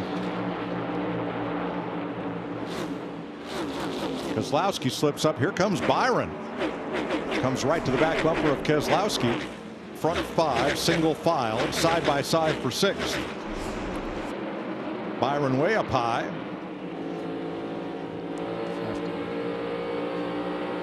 Terry, could you imagine what the conversations would have been after these races if these guys would have raced your generation of guys in the corner, off the corner, and done some of the things that they do in today's world? Yeah, they they raced hard back then, but it was kind of like, man, you can't go through here too wide very fast, and so. Let alone 3 wide. I was going to say, how about 3 wide? Yeah, that sure doesn't work. Denny Hamlin moving up as he drops underneath Bubba Wallace. Hamlin has led 16 consecutive races, and he's led the last 8 at Darlington, but struggling today, has not yet led a lap. Well, we heard him talking about a little bit of hood damage, and it looks like the hood is slightly separated from those louvers. We saw Martin Truex a couple weeks ago get that nose damage at Dover, and we thought that he was going to struggle a lot more than he did at Dover, and it didn't seem to affect him. But doesn't look terrible, Clint. You're closer to the monitor. I can't see well. I agree. It's a little bit of separation there, but at the end of the day, it doesn't seem to be bothering it much. Car's got plenty of speed. He needed some help anyway. Maybe a little bit of damage will help it. And Chris Buescher's car seems not much the worse for wear. He's holding in 8th place. And here's some William Byron radio talking about that crash at lap 129. Yeah, I don't know. I was like ahead in that spot, so I'm sure if you're in the other seat, you'd see it the other way. So I don't think he definitely didn't touch up. Just runs up out of run out of room, you know. So he shoved up a little bit too. So yeah, I hate it. I feel like they were pretty far back on my door, so. Well, when you're on the bottom of the racetrack like that, and you have more control of being in a good spot than the guys out on the outside. So it puts those guys in a spot on the outside of you to make a decision. And when William kept his car there, every inch that they inched further into turn 2, it put those guys in a worse and worse spot. He put them in a bad spot, but they could have lifted. Hey, that's right. Let's check on 4th place, Jamie. And involved in that incident you guys were just talking about was the 5. He got into the 23 of Bubba Wallace. He was a little concerned about it, but after the team looked at the binoculars, Cliff Daniels said there's no damage that we're worried about. They said this is going to be the longest run. Let's just stay smooth, keep doing what we're doing. Yeah, we saw at the end of the last run, Clint, the 5 car was really, really good up in that high line, making time. I mean, I know that's normal Kyle Larson talk, but it really paid more effect the later we got into the run. He was entering higher, right? Everybody runs high here, but his entry to the corner was definitely a little bit higher. And when we say higher, I mean, Terry, you know, higher means 4 inches, yeah, right? It's just a little bit higher with his entry, enabling him to turn back down on the hill, make that straightaway longer, put the power down a little bit sooner than the rest.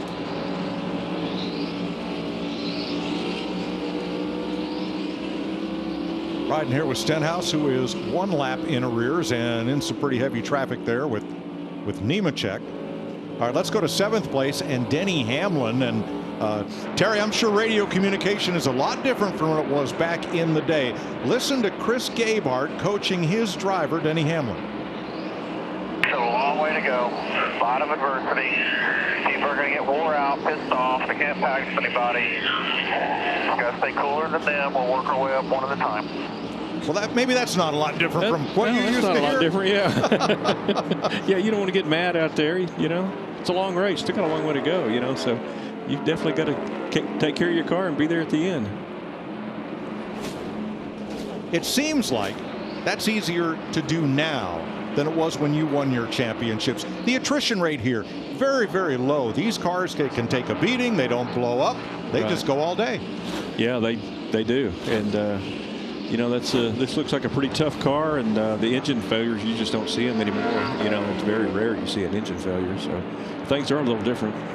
Yeah, in today's world, we run multiple races, usually 2-3 races with these engines per the rule. Right. 40 laps to go in stage 2 at Darlington. Tyler Reddick in front of Ty Gibbs by 1.5. Brad Keselowski 3 back. Kyle Larson 4 and William Byron 5.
know what happens on that side of the fence, the business end. But it's on the other side what I'm all about. And man, have I found what I think is a tailgate king. What's your name, buddy? Hugh. Hugh. That's in Hefner. That's in Hefner, obviously. And you see why I picked this natural selection. There's still one left, Kevin Harvick. There's still one left. Who is that guy? That's my son-in-law, Robert. There's always one, isn't there? Is he already drinking? Probably. That's what Tailgate Kings is all about, buddy. Absolutely. I told you he started too early. Yeah, absolutely. There are few infields that can rival Darlington. You said that right. These guys get after it. A lot of fun right there. And look how close they are. I mean, that garage area was 5 feet in front of them. So much fun. Beautiful weekend, Mother's Day weekend right here, Darlington Raceway. Lap 62 of 95 in stage 2. Reddick 1.8 over Gibbs. First Ford is Kozlowski in third. The first Chevy is Larson in fourth ahead of Byron. And right behind them in sixth, a resurgent Joey Logano. Regan. Well, Mike, a much needed good day for Joey Logano right now. I spoke to Paul Wolf before the race started. He said that they actually did a little backtracking, went back to a setup that they ran here last year instead of the stuff that they have been working on this year. Said we just needed to hit the reset button a little bit and figure some things out. So far, that appears to be working. The word from Joey at the moment, just a little bit on the tight side, but they are gaining on it. He likes the direction they're going with the 22 today. Right, sixth place for Logano. Now, Denny Hamlin in seventh has not led today, as we mentioned. Josh Berry, great throwback scheme on Berry's car. Rodney Childers, his crew chief, drove a late model to a bunch of wins in that exact graphic scheme, and they surprised Rodney with it at the Stewart-Haas shops. Well, I like this day for Josh Berry with the circumstances of the race and taking care of your car and managing your tires, and that's very late model stock cars tour type of race that Josh Berry can manage everything. And you see a picture of Rodney in victory lane here with this car that they're replicating today. So you're saying go ahead. You're saying this is very Berry. Very Berry. All right. Probably came here with a pretty good, standard baseline setup that Kevin gave. You had a good run here last year. We did, yeah. We ran well at this race last year. I think we finished second. Had the last one won and got a penalty. Chris Buescher started third. Currently ninth. He was involved in one of those dust-ups. You see the damage there on the right front corner of his car from that skirmish at lap 129. Got the hood pushed up as well. Right behind him, Bubba Wallace, rounding out the top 10, was also part of that at lap 129. And behind him in 11th, the Briscoe brothers sprint car scheme for Chase Briscoe. Here's Regan. Mike, it's been a good steady day for Chase Briscoe so far. The biggest issue, though, for Chase is the fact that his car falls out of the track more than other guys around him. Said he just feels like as the run goes on, he doesn't have as much to lean on as other guys do as he's trying to save it. So because of that, crew chief Richard Boswell, every lap, almost every single corner, has been on the radio coaching him up and telling him exactly what he wants him to do with the throttle and helping him out based on what he's seeing from the data on the pit box. Jamie? Yeah, Ross Chastain back in the 12th spot, hasn't made up a whole lot of ground. I talked to the team before the race today. They said if we were a little tighter yesterday in practice and qualifying, we feel like we would have been better. The car wasn't bad. Well, the bad news is he's too tight, and that has been the story since the drop of the green flag. Just fighting it back there. Would love to be freed up just a little bit, Mike. Thanks, Jamie. Todd Gilliland back in 13th. Great run for him so far. Been impressive this year with that car. And there's his scheme for this weekend. That was his 2015 car's late model when he got his first win in that series. Yeah, Todd's had a solid year, and week after week we've been able to say his name. You see his teammate right there, Michael McDowell. Talk about him going to Spire Motorsports next year, and those guys have put together a decent day today. Got his Long John Silver's throwback scheme there. Yeah, there's the old Pirate up on the sign and on the hood.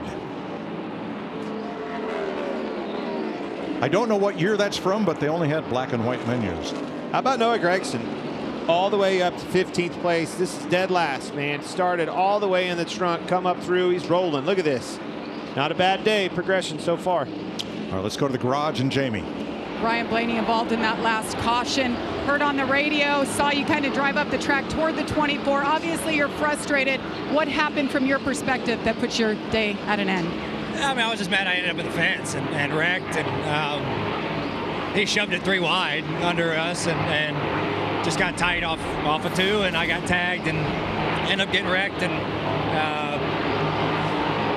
so, yeah, just... Well, he used up a little more racetrack than I thought, so I kind of have every right to be mad. So, and he gets away scot-free. So, just unfortunate. I thought we got pretty good. And we finally got up to 6th and really made good ground up in the first stage. Had a good pit stop and made tag Menard's Ford Mustang. I thought was like we had something to work with, and I was excited to start the second half of the race and just didn't get that chance. But appreciate the 12 guys for really improving from practice and qualifying. We got a lot better, and hopefully we can take this and learn for the future.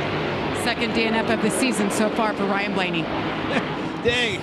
We had him calm down, had his blood pressure calm down, the vitals look good, rolls out, sees a replay, right back to mad. Got one around. Zane Smith is wrecked on the front straightaway, guys. Caution waves for the 4th time. And Smith turns it around. Down on the apron. Everybody else gets by on the high side. Lap 164. Caution flag number 4. Smith was running 33rd in that throwback K&K. Dave Marcus, K&K Insurance, Nord Krauskopf paint scheme. Marcus got his first win in the Old Dominion 500 of Martinsville in 1975 with that paint scheme on that slick-looking Dodge Charger. Beautiful car. K&K's still around. They still insure a lot of racetracks around the country. Yeah, I've definitely paid them a few dollars through the years. Right. I'm sure you guys have as well. Free pass will go to Harrison Burton in the 21. AMR safety team quickly on the scene there for Smith. Well, this will be interesting. This is going to be a short run here. You're going to have to obviously put tires on, but we've seen how aggressive these guys have started to be on the restarts, and now you're going to have to be super aggressive, and you can be super aggressive because you don't have to go 40, 50 laps on a set of tires. So this is when you could get yourself in trouble. Let's see what happens. See him get loose back there all by himself, guys. Trying to stay out of the wall, spun around, gets into the inside wall. Caution. Easy to do here. Yeah, and that exit of turn 4 with where he was all the way up against the wall, if you follow that arc of the rubber, obviously we learned yesterday, Clint, don't follow the arc of the wall because it's not in line with the arc of the race line. But if it gets loose through that section where it gets away from the wall and you separate yourself from the wall, and that's why we've seen a lot of the Kyle Larson line really work with that high entry, get to the late center and straighten that exit out. But when you try to follow that arc of the corner, sometimes the back of that car just will turn you around. Now they first looked at picking that car up in the front, and now he's saying no, he wants a push. He wants to try to drive it all the way around to pit road. Yeah, and this is just one of those situations where you might not just listen to the driver because it gets down on those. We saw this at Dover a few weeks ago. Gets down on those rub blocks and then it won't go anywhere. But we've got at least 2 flat tires on the right side, but it's going to be sitting on the rub blocks. Well, but he won't be in front of that pit road, and pit road will be open this time. They're coming. You see, it's not going to go anywhere with that right rear tire flat. Yeah, just spin on the rub blocks like that. Car's tore up pretty bad. You can see it buckled on the left front. You know, during that last green run, Justin Haley really made up a bunch of spots. Last caution, up 9 positions since the restart. He pitted at lap 130. He is currently in 17th. So a nice run there for Haley.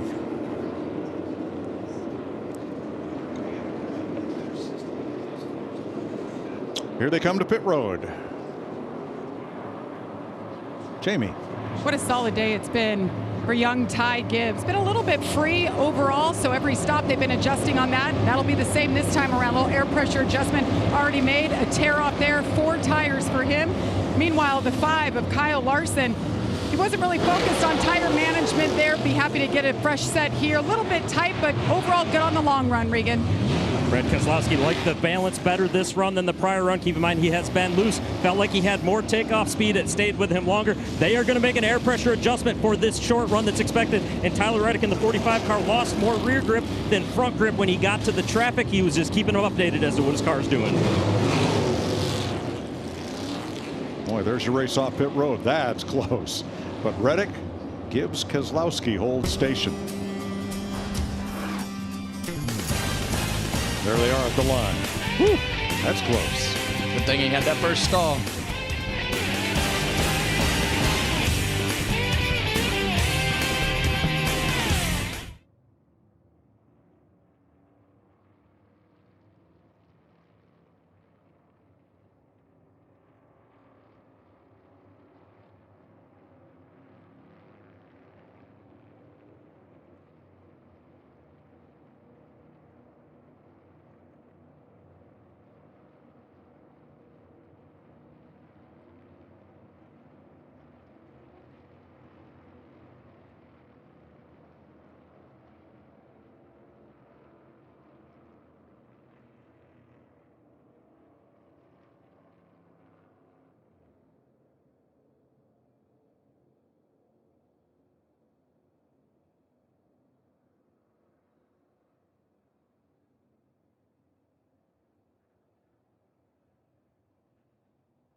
One to go at Darlington, getting ready for the restart, and Tyler Reddick, boy, they had almost a miscue on pit road that would have cost him the lead. Watch the front tire changer here, completing his job on the right front. And then coming around, the air hose hangs there on the wheel opening. Regan. Mike front changer, Houston Stamper with a great move to catch that air hose. How quick do you have to react in that situation? Honestly, it's one of those, you're not really expecting it to happen. As soon as you see it, you just have to react to it. And it's one of those things I've always been told, it's not your fault, but it's your problem. And you just got to deal with it and fix it. Well, great catch and getting your driver back out front still. Nice job. I love that. It's not your fault. Line. Yeah, but it's your problem. How much time did you guys spend on pit stops, Terry? Focusing on them? Years ago, we didn't spend much. Then, you know, up in the 90s and stuff, then they started getting serious about it. But I remember when we first started, we just picked the biggest guy for the gas man. So that's about it, you know. And everybody else would say, what do you want to do this week? You know, yeah. I'll change tires, or I'll be the jack guy. So. All right, we're ready for the restart. 78 complete of 95 in stage 2. Reddick and Keselowski again on the front row, where Tyler Reddick has dominated every start and restart today.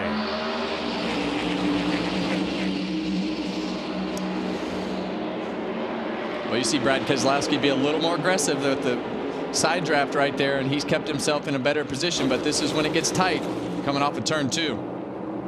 see those cars bouncing and wiggling around over that bump on the exit. But Brad Keselowski is there. Yes, that was a great start for Brad Keselowski. Trying to slide job him, not going to be there. Reddick still holding tight on his outside.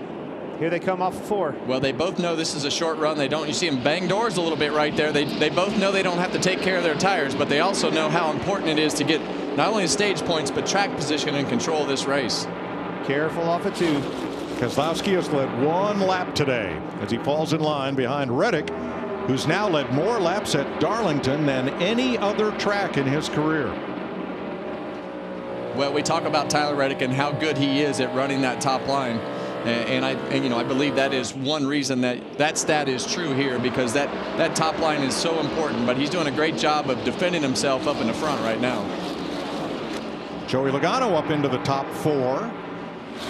Brad Keselowski's hungry today, boys. Yep. Got a fast car. Been knocking on that door for a long time, and he busts through this thing at Darlington. It'd be a huge win for him in that 16. Noah Gragson down on the bottom against Josh Berry and Chase Briscoe. 3 of the Stewart-Haas cars, 11th, 12th, 13th.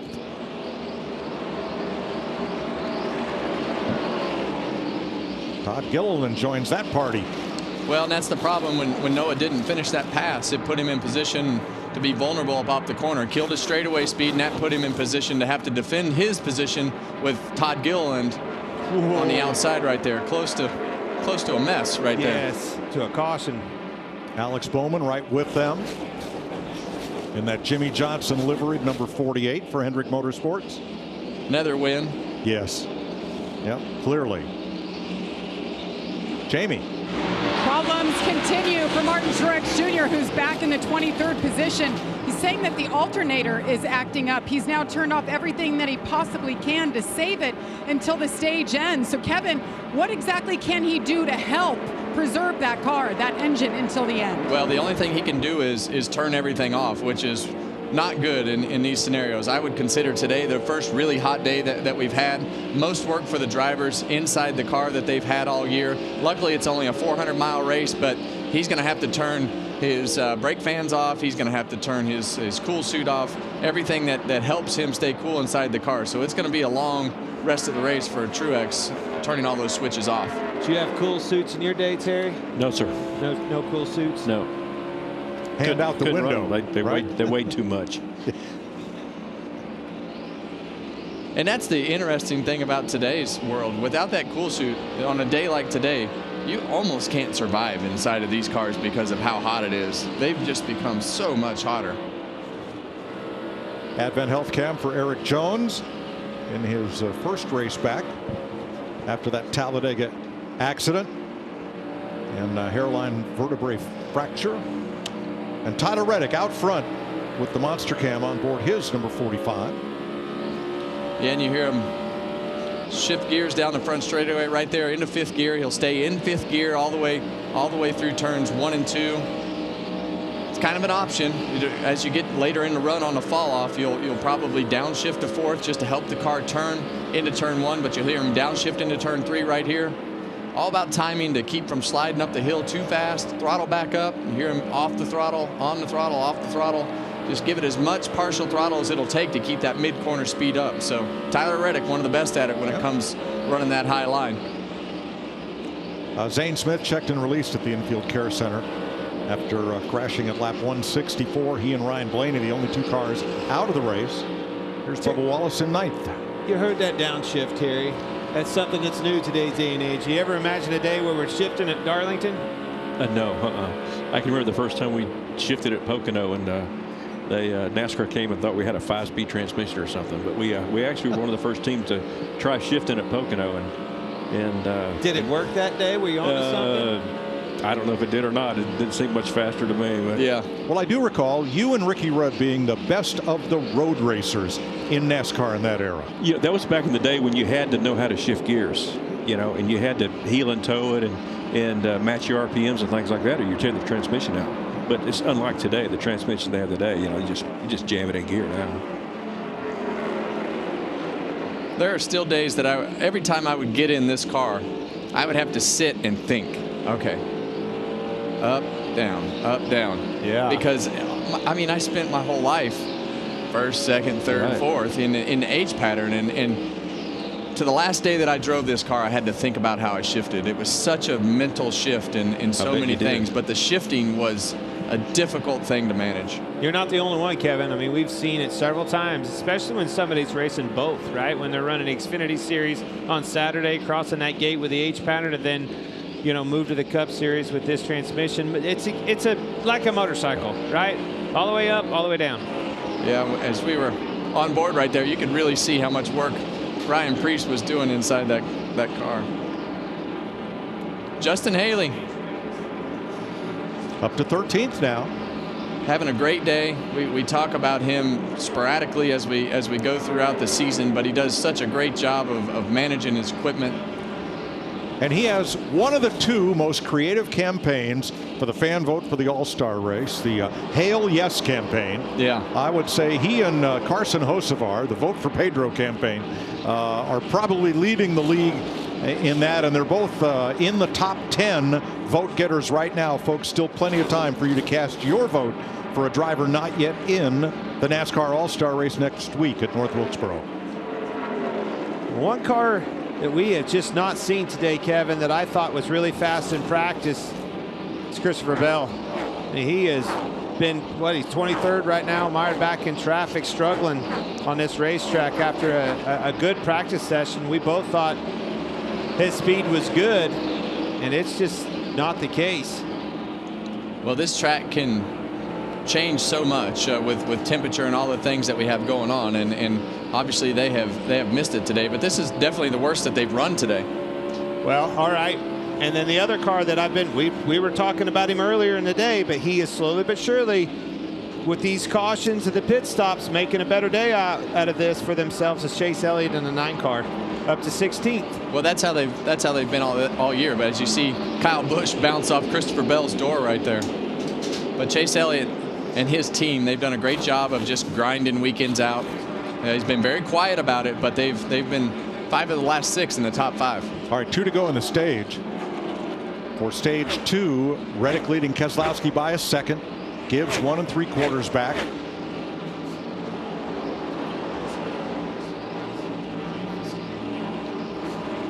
Tyler Reddick looking to win his 2nd stage of the season, and it would be his 1st stage win at Darlington. In that Tim Richmond Daytona Consolation race winning graphic scheme. On the number 45, Reddick will get the 2nd stage win. Keselowski, Gibbs, Logano, Larson, the top 5. Byron, Buescher, Hamlin, Wallace, Chastain get stage points. Terry Labonte, Hall of Famer, thanks for being with us and joining us for stage 2, and thanks for being part of Throwback Weekend. My pleasure. Thanks for having me.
It's a very fun racetrack, a racetrack that this is one that I will tell you that I actually am a little disappointed that I'm not racing this week. Oh, that's the first time he said that all year. Be careful, you might get a phone call here before too long.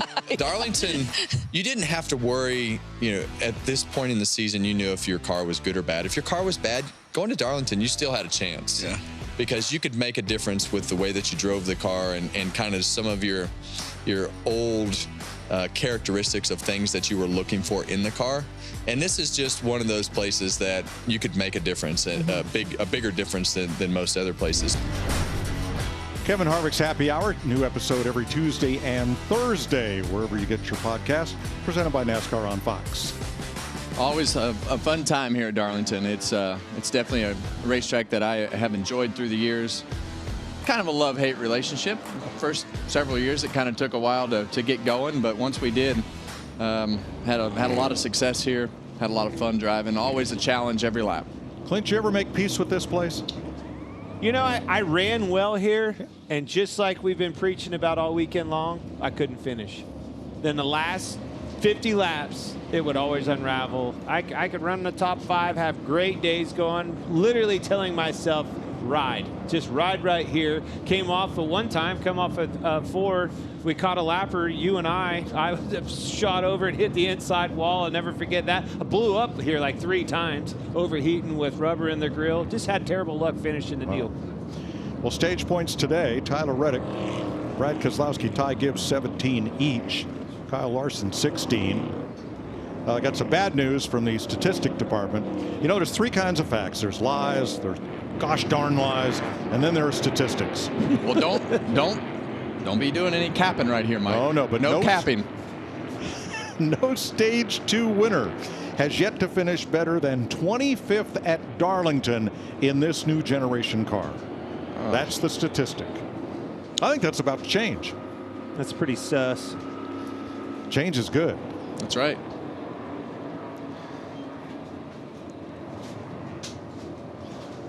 Jamie.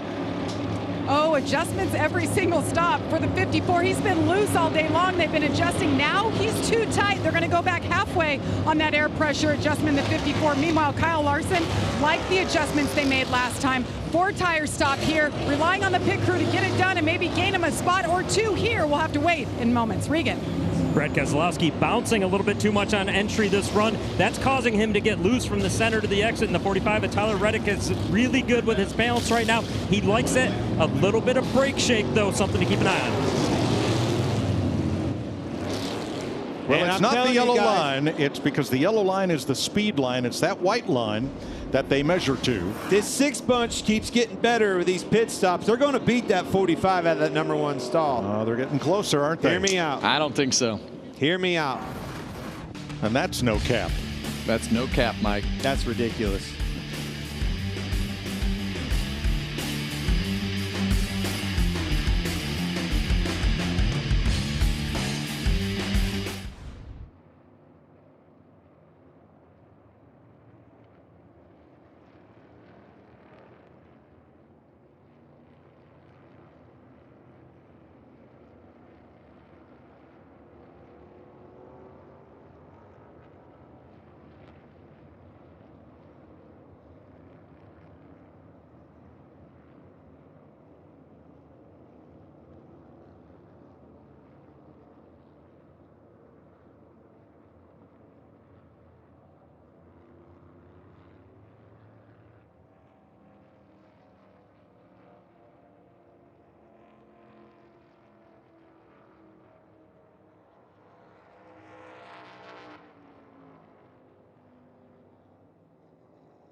in the Race Day studios as we get you set for stage number 3. So Jamie, Tyler Reddick out front the majority of this race. But what about two guys who have been up front as well, Keselowski and Gibbs? Who do you have your eye on? Yeah, well, I like Brad. I mean, Brad's on this 110 race winless streak, but he's finished second twice this year. Getting really close. Clint mentioned it. Their pit stops have been really good. If he can beat Reddick out of the pits, I think he's the contender. And Ty Gibbs has been incredible, too, in the top 3 of both of those stages. Can you imagine first win at the hardest track in NASCAR, Darlington? Brad Keselowski trying to snap that 110 race winless streak and, of course, get the first win for Ford this season. Mike, back to you. Thanks, Shannon. Getting set for stage 3 here in Darlington. Time for our Credit One Bank ones to watch. Tyler Reddick started in the pole. He has dominated. So who else are we looking at? Clint. It's been 110 races, guys, since this man has last been in victory lane. You can't keep a good man down. 5 times a runner-up. The 6th car is going to get it done today at Darlington. Well, I like the guy who won this race last year, and that's William Byron. I think that this is going to be one of those races as we get to the end that could be a race that you have to grind out, and they've done a good job at that. Joey Logano has just kept coming and coming and coming. It's been Richard Petty races since his last win. He keeps working his way toward the front. I see what you did there, 43. And I see what you did there. Are your Credit One Bank ones to watch.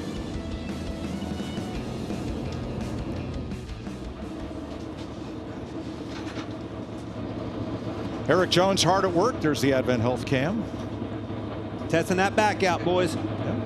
New seat angle, number of changes he's made. Well, he's learning Talladega race. He's learning a lot about his seat today because this racetrack is rough, and I think it's it's definitely challenging to sit in a new position and make that the new norm. So he's definitely going to have some notes and feedback that he has to give the team when they go back, and if they did a great job, maybe not.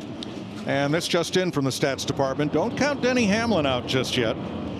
2 of his 3 wins this year were races in which he did not lead a single lap till after halfway.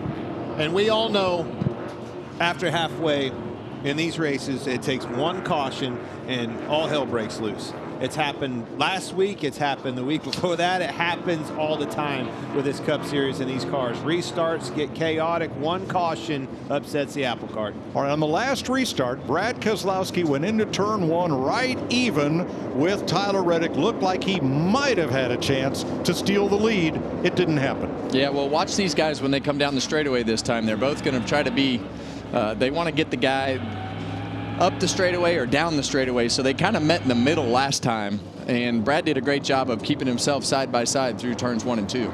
John Hunter Nemechek got the free pass. He is now just 1 lap down. Everybody else is on the lead lap with Smith and Blaney in the garage. Here they come for stage 3. Green flag.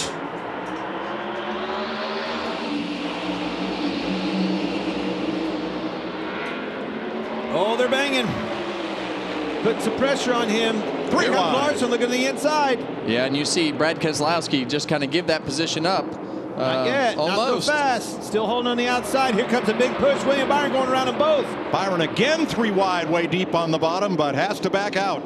Slide job. Larson's going to slide up in front of him. Leaves him room on that outside. Respect. Pretty nice to him there, wasn't he? Yeah, I really thought he had plenty of room to at least try to make him go the opposite direction, but he decided to give him a lane, and Brad drove back around him. Larson 3rd, Byron 4th, Pierce 5th, side by side. Logano and Hamlin.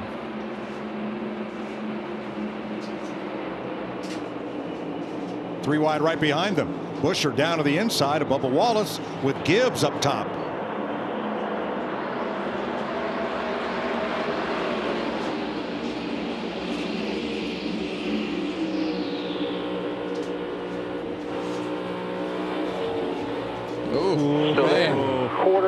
You hear him throttle up to get in that position. Got away with it that time. Yes, he did, but that's putting yourself in a pretty vulnerable spot. They slide and slip up at least a little bit, and they're into you. They were 3 wide behind them with Noah Gragson going to the bottom, trying to pick up 2 spots right here. And look, whoa! Yeah, and he does, but wow. He had to be super aggressive right there, putting those cars 3 wide on the bottom. If he didn't make that pass, he was going to have to do something to block that run. I think his teammate Briscoe cut him a little slack there as William Byron takes 4th. Oh. Man, I don't. That may have given the 48 car some damage on that right front fender right there, or on the nose. He hit that 51 car hard. Yeah, Bowman got into Haley. Here's the Rebel on board for Kyle Busch. It has not been a Kyle Busch day. 21st place for the Rebel Bourbon car. Battling Eric Jones here.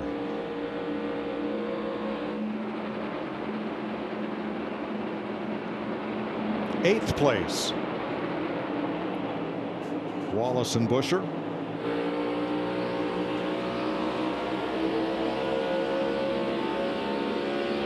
And let's go back to 26th place and check with Jamie. Yeah, it hasn't been a Chase Elliott kind of day either, actually all weekend long. First off, in qualifying yesterday, Alan Gustafson, his crew chief, told me he just missed the line. Qualified 31st. He said, but we've got good pace. We've passed a lot of cars the last couple of weeks, and he did. He got all the way up to 15th, Mike, and then on the last stop, right rear issue, slow stop, got him all the way back in 31st, so he's trying to make his way forward again. Wow. He's picked up 5 positions since the restart, Jamie. Man, huge setback for them. All the way to 15th, right back to 25th. Start your day over again. Ugh. Well, and that'll happen when you have 33 cars on the lead lap this late in the race. Definitely a lot of cars on the lead lap, and you know, those guys were grinding out the day and slowly inching their way forward. It's a long ways to go again with a lot less time.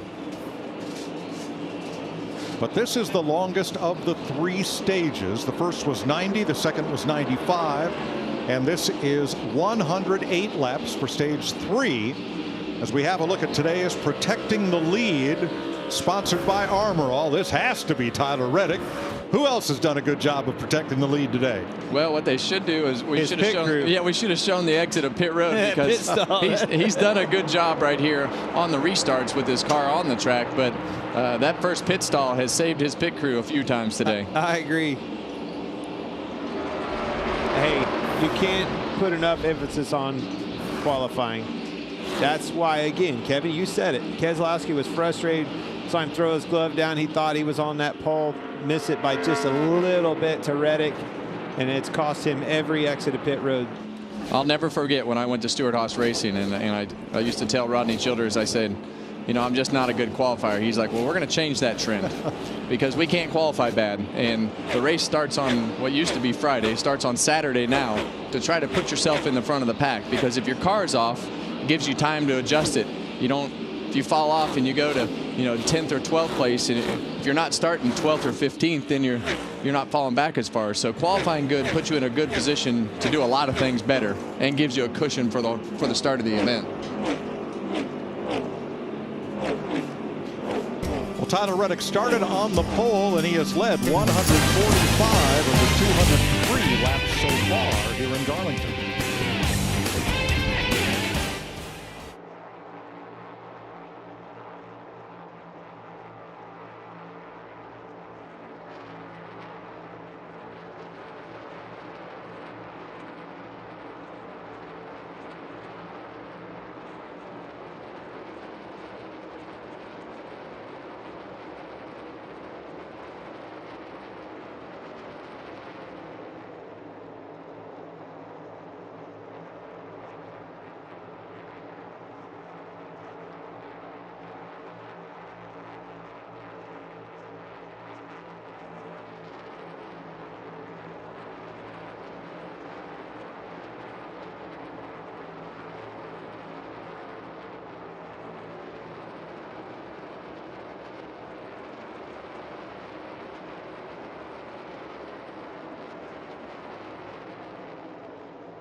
I pitted you a little bit short. Everybody else came with. This will be a little bit longer run.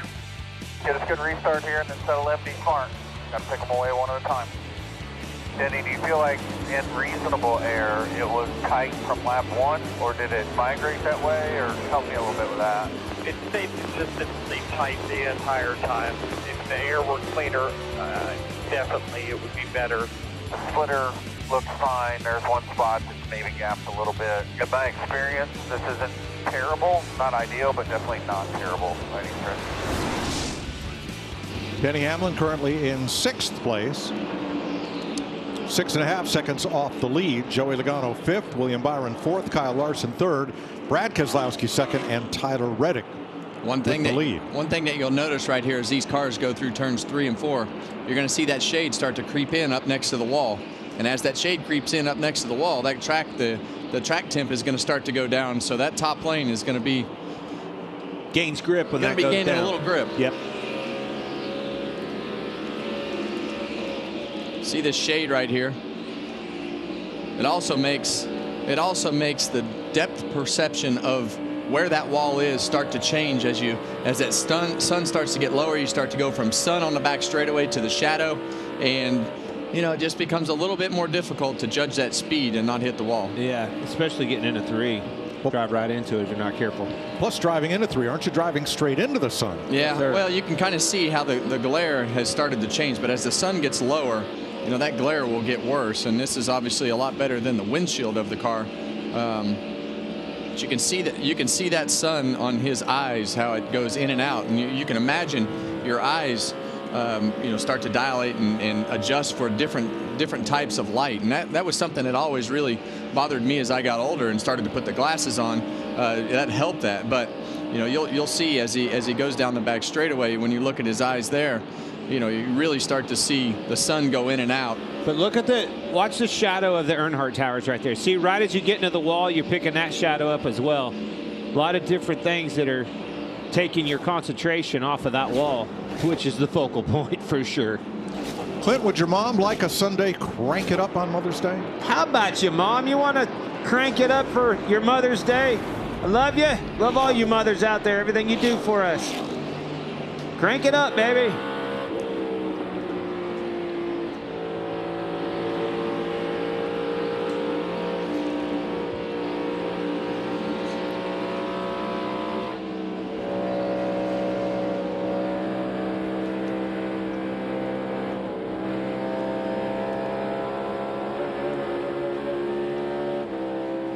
By 1, no run.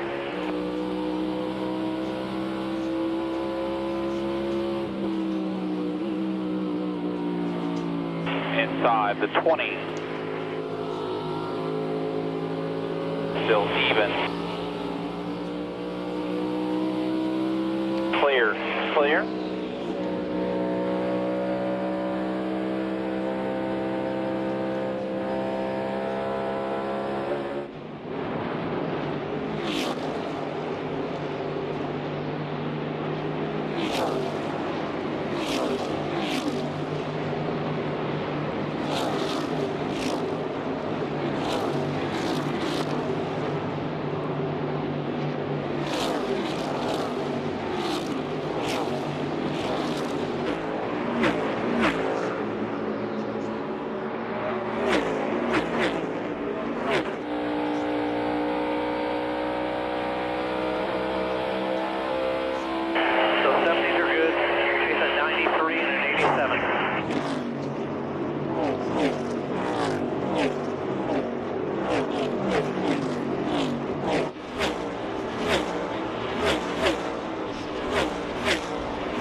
By half on the 20, aimed at the bottom, rolling in.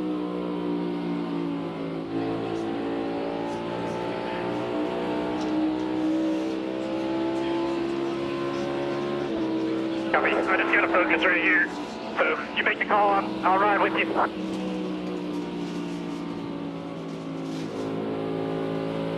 Still good.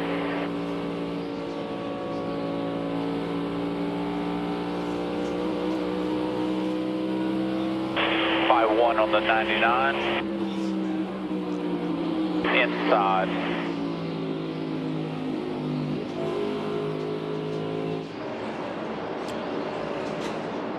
75 laps to go in Darlington, South Carolina in the Goodyear 400. Tyler Reddick has led 161 of the 219 laps so far. Let's take you side by side.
.69 laps to go. Larry told us if you were splitting this stage in thirds, you'd come now.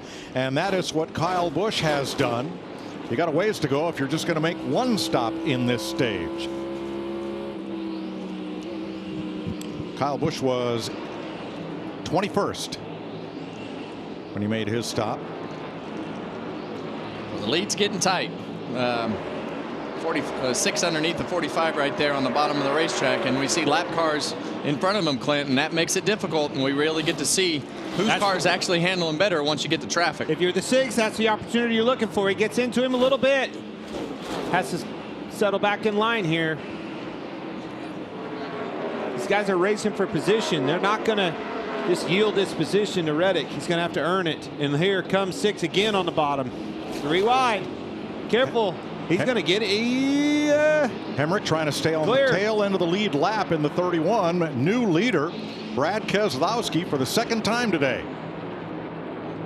Well, the thing that happened right there was Keselowski had clean air in front of him, and Reddick was behind that lap car and got him tight, and Brad was able to drive by and clear him. Christopher Bell has come to pit road on that 2-stop strategy. 67 to go.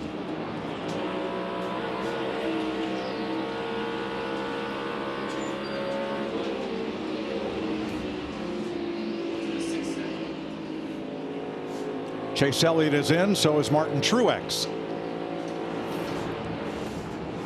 Scheduled green flag stops. And they are joined by Ross Chastain. Well, it seems like scheduled for some, maybe, not all. Right. And this is when it starts to get interesting as to what the right strategy is. And we see more cars start to peel off onto pit road. But let's hear what they're saying on the strategy on the radio. Yep,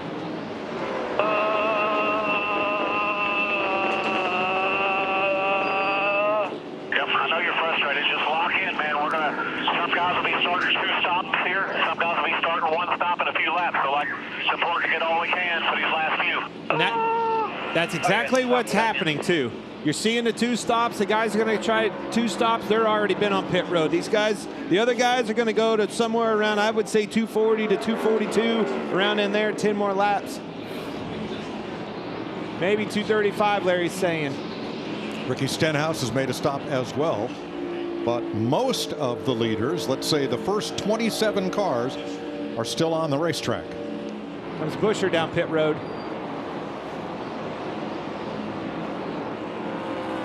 All right, crew chief, 2 stops or 3 today? What would be your choice? Well, it looks like to me most of the leaders have elected to go to just doing basically splitting it there into half. So what I'm looking at, Mike, I just had told Clint, somewhere around lap 235, 238. Come a little bit early. I see Ty Gibbs in the 54 hitting pit road right now, so I think we're starting to see him hit just a little bit early. All right. Ty Gibbs to pit road. Kaz Grala already there. Let's keep an eye on these leaders, guys. Got 5 more laps to get to Larry's number. I think the leaders are wanting to just split this in half. Brad is driving off from Reddick. Keselowski, that is. Well, we talked about Brad's car earlier being a little bit better than Reddick's from a handling standpoint, but Reddick has had the track position. As soon as they caught those lap cars side by side, Brad closed the gap, passed him, and has drove off. Reddick had 1 pit stop today on which he was a second slower than the cars that he's been racing with. Regan? Well, Mike, Kevin was just talking about Tyler Reddick in traffic, and it's the same thing he's been complaining about all day long. When he catches the back of the field, he just has 0 grip with the rear of his race car. It's sliding around all over the place. That is his issue right now, and that has been the issue for the majority of the day for the 45. Well, that's what we talked about on practice day. You got to be able to figure out what your car can do besides being in the preferred line. And if you're just running the same line as everybody else and you aren't maneuverable to be able to manipulate the traffic as good as possible, then you just gain or you lose too much time, and allows the good handling cars to gain and close that gap, and then put you in a position to where, just like Reddick had happen, you get passed by the better handling car. How about Kaz Grala in that Parnelli Jones Trans Am Mustang scheme from 1969? That's a cool one. And Rick Ware, the team owner, his dad raced against Parnelli at Riverside, California in the 1970 Trans Am. So that's a very, very cool and appropriate throwback. That's my favorite. I admit, Hendrick, Team Hendrick, they did the best job of everybody. But personally, that's my favorite. That's a good looking car, Mike. Vic Eldebrock had something to do with that car too, right? Yeah, he owned it long after Bud Moore had it and raced it in historic Trans Am. And boy, Vic was quite a wheelman and a great guy. The Edelbrock family still owns that car. Great product, too. Yep. Brad Keselowski has now led more laps today than in the entire 2024 season. 110 races, boys. He's hungry. He's hungry in his 6th car. And that's not a lot of laps. This is lap 11. And like we talked earlier, those guys have all of a sudden showed up with speed. Brad's had 5 second-place finishes since his last Cup victory. Ooh, careful. Look at those tires coming. See Eric Jones on the... Oh! Larson's got trouble. Did he have a flat or just get rubber on his tires? No. It got too high? I think he got too high. He got too high right there. All right, let's see if that draws the rest of them in. So Kyle Larson was running 3rd, and Cliff Daniels and crew scramble to get ready to go to work. Didn't take long right there. Jumped up a little bit too high, got in the rubber. Jamie. Yeah, and Kyle Larson quite a while ago said, I'm just too loose. They told him, hang on to it, hang on to it. Got into the wall there. They reacted quickly, a 4-tire stop here. lot of damage on the right side. Cliff Daniels taking a hard look at it. Now, as long as that doesn't have damage on that right rear, right? He hit hard. As long as there's no damage, they're going to be fine. That was within their pit window. They'll be fine. Look at here, Reddick, second place on pit road. Here they come. Todd Gilliland's in as well. And Joey Logano into the wall. He and Ty Gibbs get together. Well, these cars have just become a handful, and as soon as you try to take too much, you wind up getting bit. Regan? Well, Kevin, about 30 laps into this run, crew chief Billy Scott told Tyler Reddick we are going to change our plans. Originally, sounds like they were going to two-stop it. One stop instead. The car, we already mentioned, very loose in traffic for him. That's where it needs help. There's Brad Keselowski to pit road. He gives up the lead to pit, gives it up to William Byron, will be the new leader. Well, when that second place car Reddick pits, you got to pit next time by. That's exactly what they did. Noah Gragson comes with him.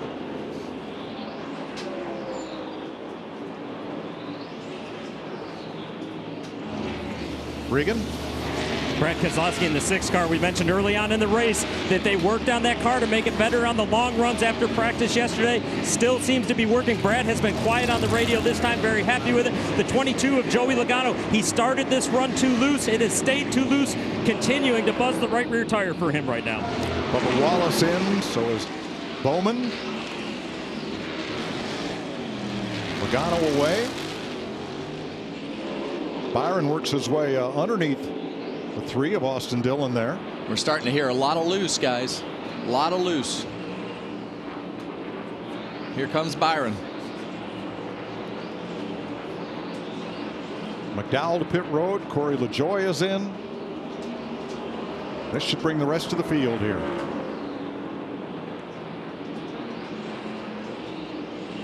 And now Byron to pit road. Emmerich stops. Byron right at the start-finish line. Jamie.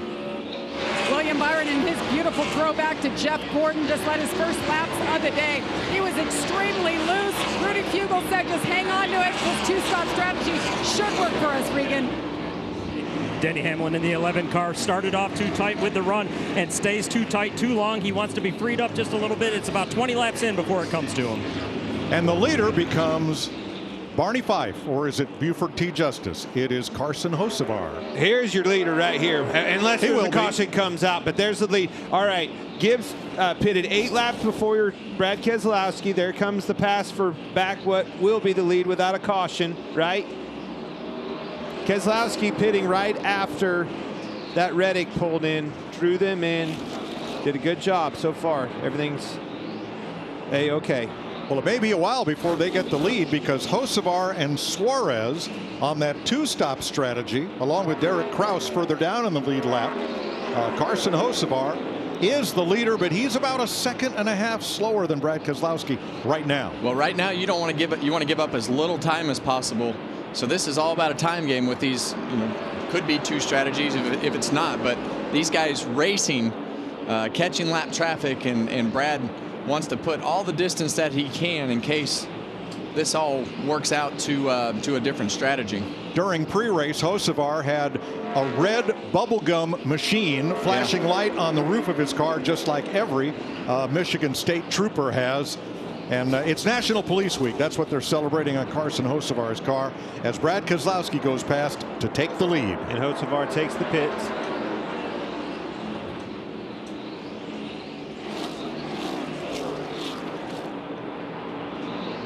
Larry Mack?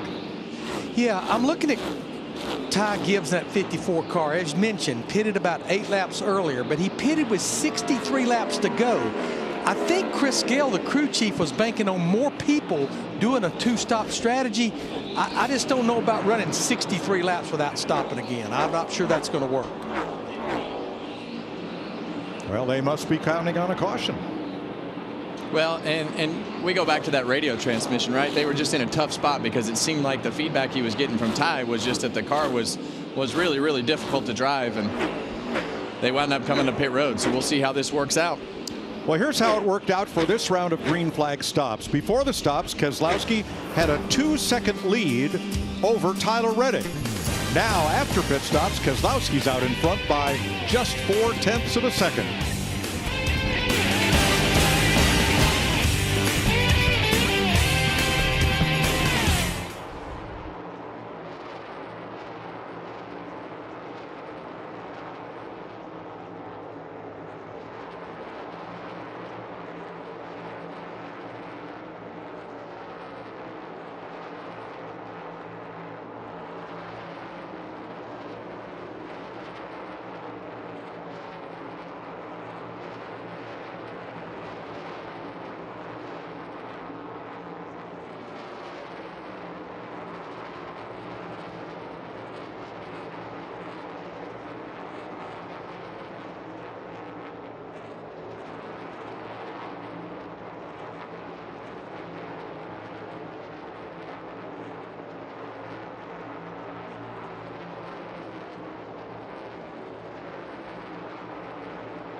With Brad Kay leading in Darlington, Chris Myers and Jamie Little are going to the dogs. The Westminster Kennel Club Dog Show continues tomorrow, 7 Eastern on FS1 with breed and group judging. Then Tuesday at 7, Best in Show, all on FS1.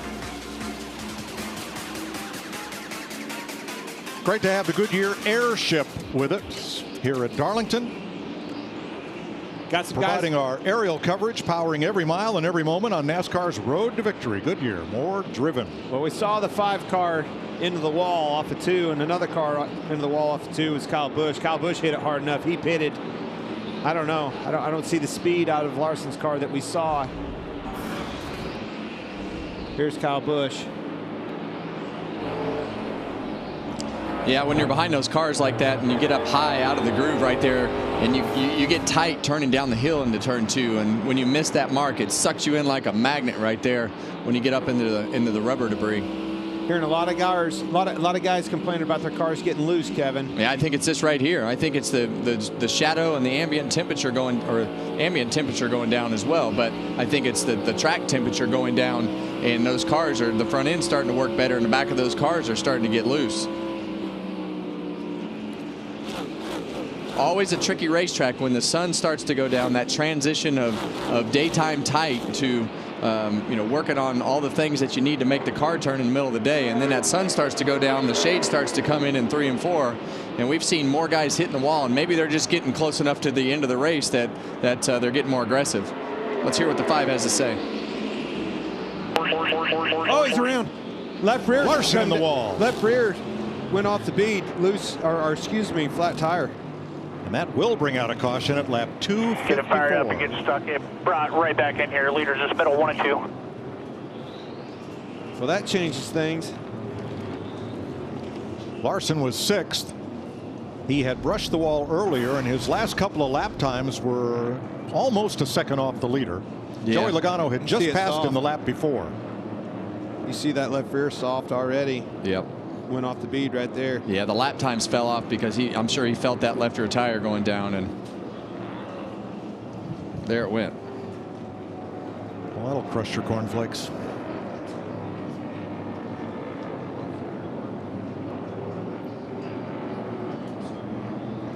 Oh, tense moment for Josh Berry there, who gets by without incident. Yeah, and this just puts everybody in a really interesting spot here as we get this yellow. We know what that does for Tyler Reddick. It gives him an advantage on pit road to try to get the lead back in this race, because he's been better. He's been as good as Brad on the short runs. Brad really beats him up on the long run, but we only have 39 laps to go right now. So you see that left rear tire hanging off of Kyle Larson's car, but we've only got 39 coming to 38 laps to go this time around, and that's going to fall in a short run category to me, Clint. Doesn't look like he has power right here. I think he's just trying to walk it in. These things get really goofy when they get those flat tires and the way that the cars act. And Turn the wheel to the right. There you go. Is your toe link broken, Calvin? Yes or no? I think a right rear toe link. Yeah, a lot of hand signals from the right rear. Can that right rear toe link being bent, that wouldn't have hurt the left rear tire in that short amount of time that it went down or something, would it?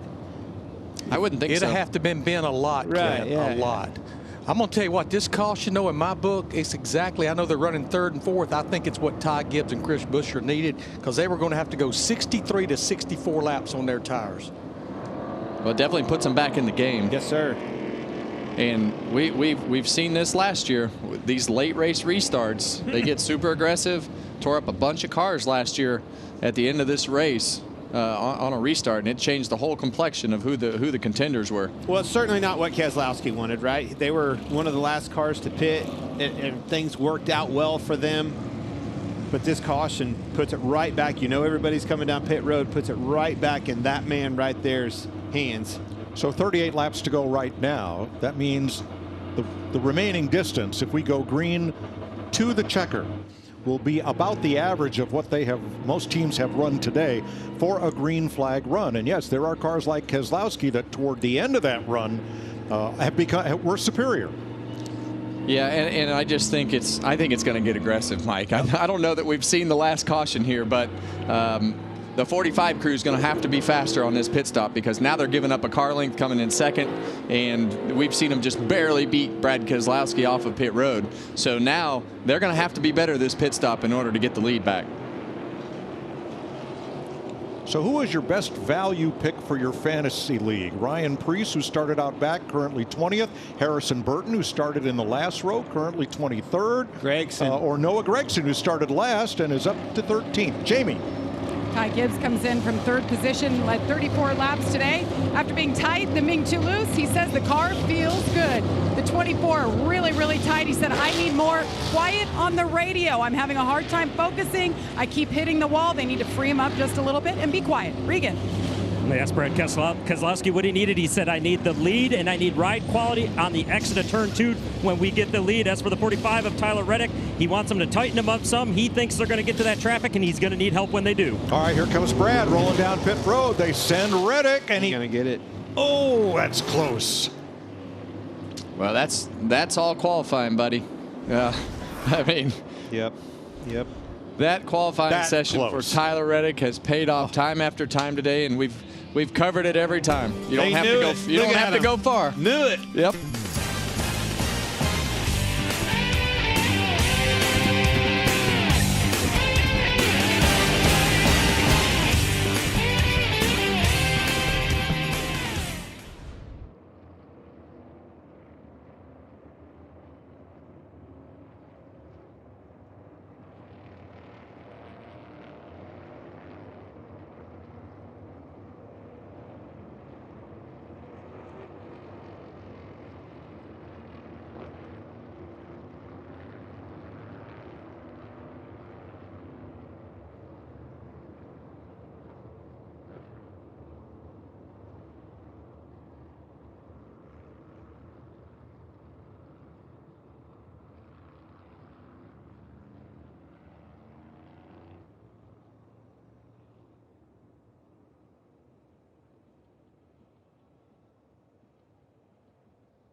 Next Sunday, FS1 returns to North Wilkesboro, North Carolina for the 2024 All-Star Race, where NASCAR's biggest stars battle it out for $1 million to win. The All-Star Open begins at 5 p.m. Eastern, with the All-Star Race at 8 next Sunday on FS1. And as part of All-Star qualifying, the pit crews are involved in determining the starting lineup for the All-Star Race. How about these stops? This is world class right here. Under 9 seconds for Tyler Reddick and Brad Keselowski on that stop. How about we meet Team 45?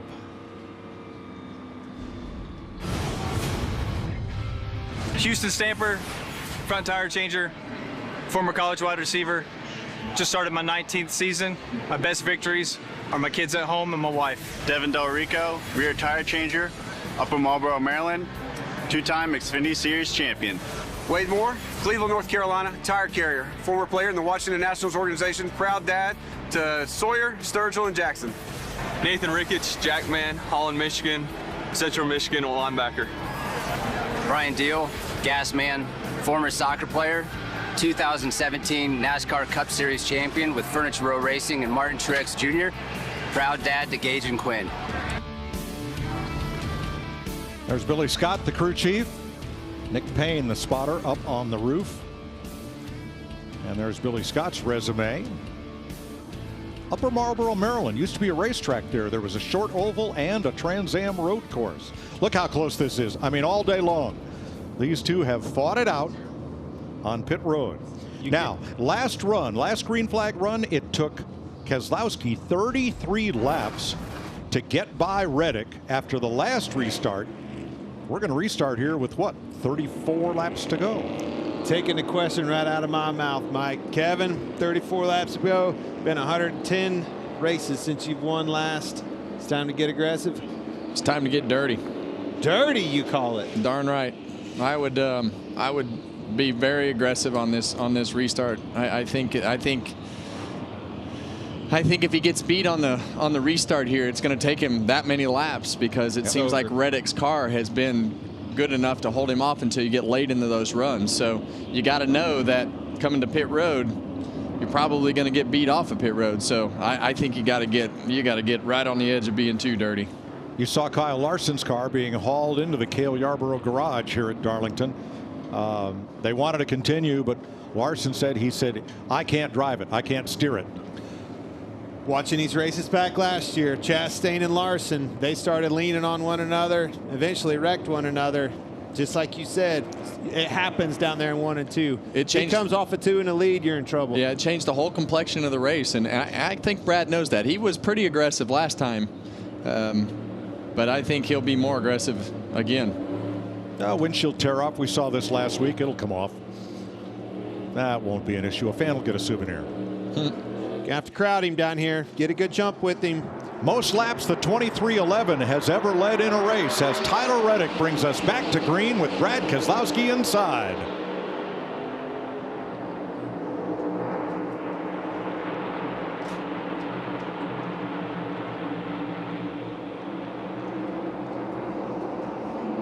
And Reddick can't clear.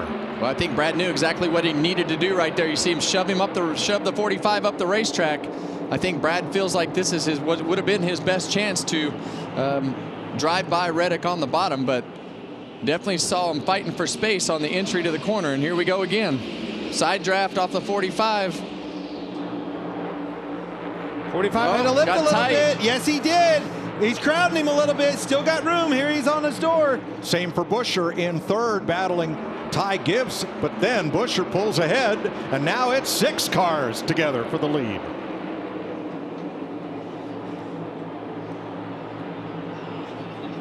Well, neither driver given an inch right here. Drag race down the front straightaway. Here comes Buescher to the inside. He's going to give his teammate a huge shot. How about that? I'm surprised he didn't try to cross over. He would have if that wasn't his boss.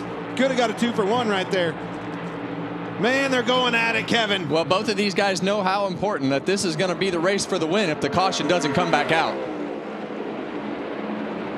Keselowski, relentless, holding the bottom. Reddick trying to power ahead and can't do it. Keselowski is still there on his quarter, door, even and ahead. One more shot. You're going to have to run him up the track. You need to crowd him. Running out of chances with him up there in that preferred groove. Yeah, and every lap he runs low, it just makes it harder and harder on his tires on the long run. So you see Chris Buescher, he's going to play a part in this if he has the opportunity to help Brad. As we saw, he'll do it again. Fantastic racing, door to door for these guys. I thought Reddick might have rubbed the wall right there, but he's leaning on him. Here comes a crossover for Buescher. Going to pass them both. Way down on the apron. He's clear, guys. Chris Buescher. Now he's going to check up. Last week the bridesmaid, now he's in the lead, trying to hold off Reddick. How about this, Kevin? Well, we said Brad needed to get aggressive, but they had definitely made contact, and he put Reddick in the fence off of turn 4, and it cost them both. Can you imagine if Chris Buescher puts his thing in victory lane after last week? What'd he lose by a nose? Well, Chris Buescher and his team have done a great job in rebounding from last week in what was just an up and down roller coaster of a loss. But Reddick and Keselowski are still going at it. If the racing gods ever owe anybody a win, it's that kid that just took the lead. And what a way to do it. While his boss was fighting the pole sitter and leader of the most laps side by side, Chris Buescher went to the bottom and stole the lead. Here's another look. They got together off of 4 in the lead, and look at the run he got. Well, huge run. You have to take it. We talk about these cars when they get door to door like that. They're like magnets. They get stuck together, and it's hard to get the cars to come apart. But Brad knew that he couldn't give the 45 any more room than he needed to try to keep him from getting that run on the outside and clearing him. But they got too close, got stuck together, and Chris Buescher was the winner in this one. Well, 2 laps in a row that happened, right? The lap before that, Buescher helped his teammate Brad Keselowski, tried to push him by. At that time, they were slowed up too much. He had to go. Let's go to the garage and Jamie. Yeah, Kyle Larson has been checked and released last week's winner. We saw you get into the wall and then cut a tire and get in the wall again. What was the extent of the damage that essentially put you out here? Yeah, well, I was struggling. I got really loose at the end of that long run, and William caught me, and I was just letting him by in 1 and 2, and I just kind of hung out there. I was trying to be really wide away from him, and I just stayed wide too long, and I got hung in the marbles and hit the wall. And yeah, so we had bent toe link or something, and then pitted and was struggling pretty bad. And then I don't know which tire shredded, if it was left rear or right rear, but a tire shredded and spun into turn 3. So yeah, I hate that. My mistake, not even really trying hard at all, cost us a race. So just a little bit frustrated with myself right now, but good car today. Felt like I was running a really good race to that point, and then just one mistake took us out of it. Kyle Larson's journey to the Indianapolis 500 begins tonight. He'll hop on a plane, fly to Indy, race his sprint car tomorrow night, and Indianapolis 500 practice begins on Tuesday. Wow, what a busy month of May for Kyle Larson, and we'll follow it with you. From Chris Buescher, looking at 2 cars side by side for the lead, drop to the bottom, all the way to the front. 23 laps to go.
Come to the flag, 3 abreast, photo finish. Unbelievable 3-wide finish. Have you ever seen anything like that?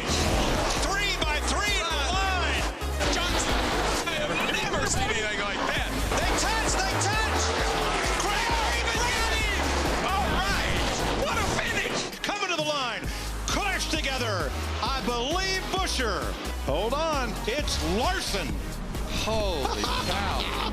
What a finish, boys. 4 great finishes, a total of 8 1/1000ths of a second. Well, he's total got margin him. of victory. He's caught him, Kevin. Now he's in his draft. He's really inching in closer and closer. Off of 2, getting into 3 is his strong suit. Yeah, but I do not like the fact that Chris Buescher is driving in so low into turn 1. Tyler Reddick's got that big wide entry.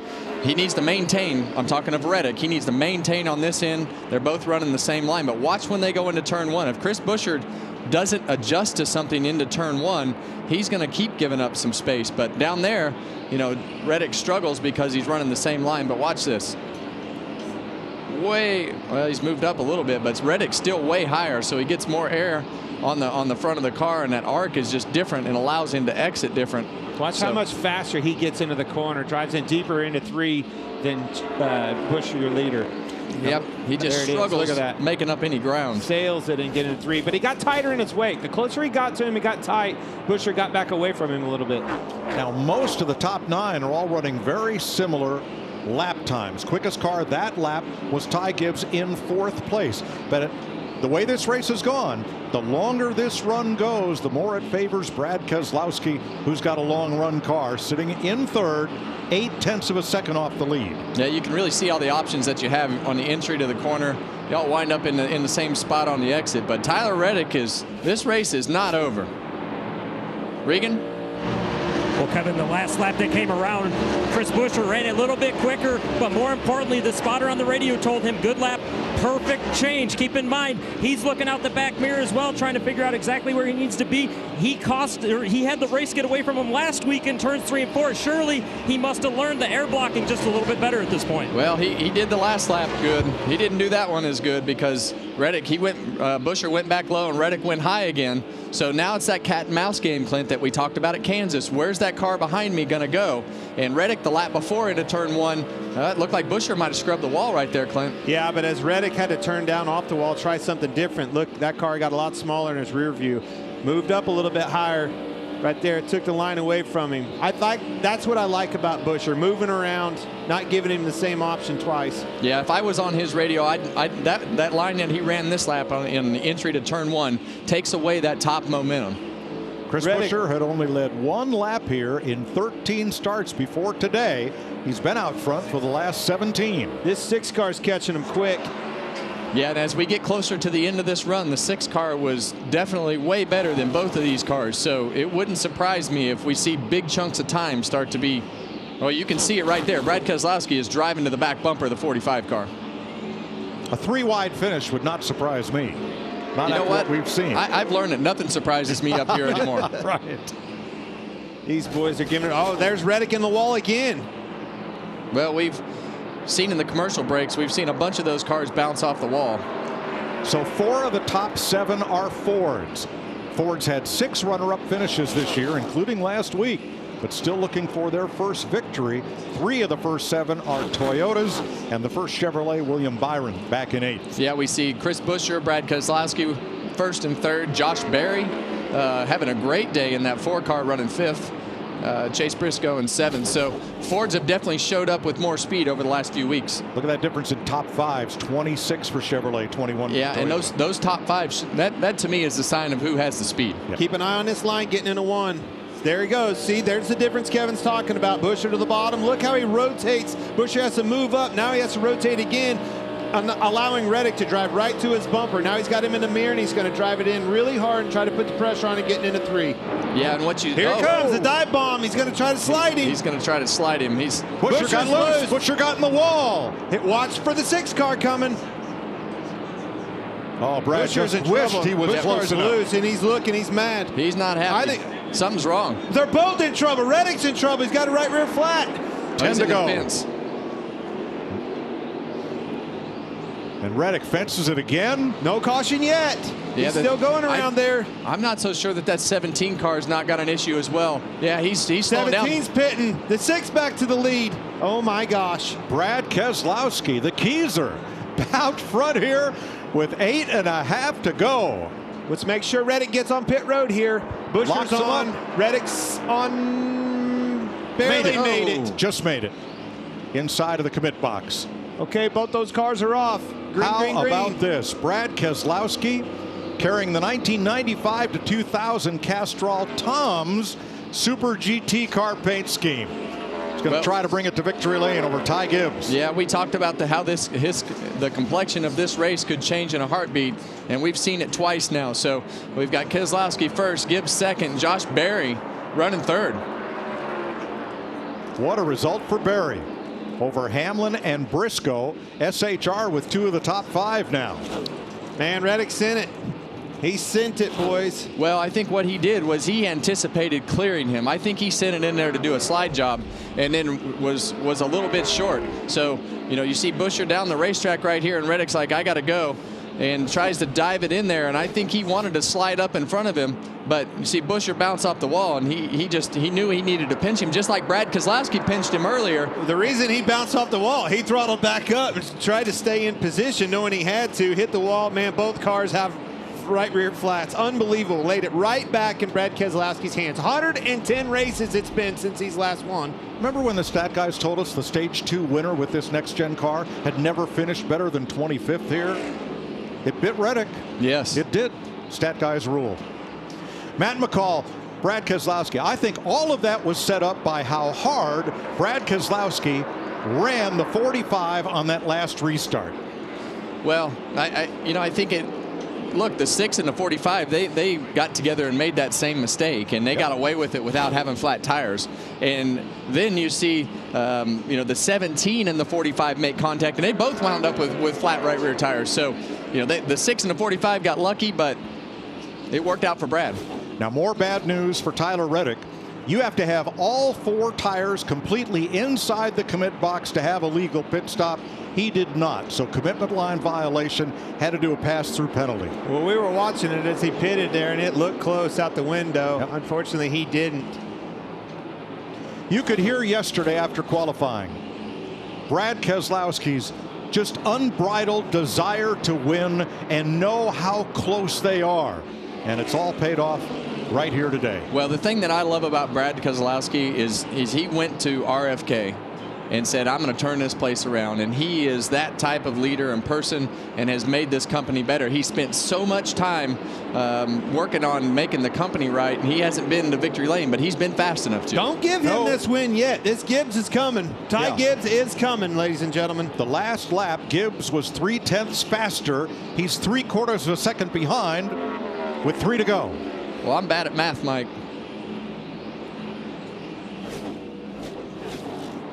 Bringing around here to 2 to go. You know that kid's giving it his all. Ty Gibbs trying to become the first-time winner at Darlington since Regan Smith. Clean track ahead, no lap traffic. Stay out of this fence. Get you a good, solid, comfortable lap. This is a huge win. 5 times a bridesmaid. 110 races. Got to get around here to be official. This last lap is a lap Brad Keselowski's been waiting 3 years to run. And you're right. He came over here, big gamble, put it on his shoulders and did it. Left a championship contending team and organization. White flag, 1 lap to go, sponsored by Credit One Bank. Well, Brad Keselowski is 4 corners away from getting back into victory lane. He has done a fantastic job. We knew that this was a style of racetrack, and we knew he had a good car yesterday. He qualified well, and that put him in position to do exactly what he's done today. RFK, they're here. They're back. Both of those cars were a factor, and it's Brad Keselowski. So happy for this guy. 3 years of trying. Since Talladega, April 21, Brad Keselowski wins the Goodyear 400.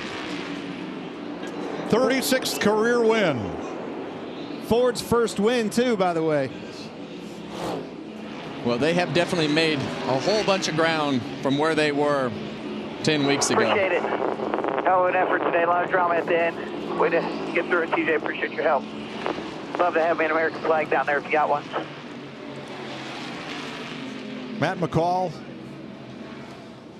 the winning crew chief, and I think we'll see an American flag. There's one handy there on the pit box. Josh Berry right there, top 5, a 3rd place finish for him.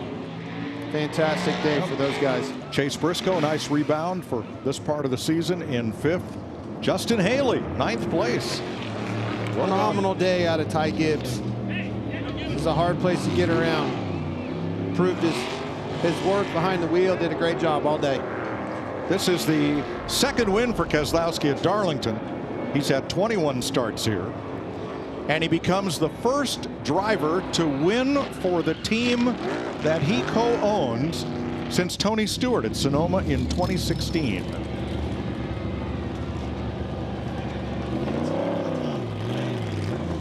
Four different drivers have gone to victory lane for Jack Roush at Darlington.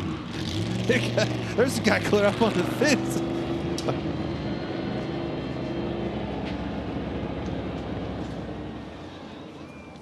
This will be a popular win for everybody in the garage area.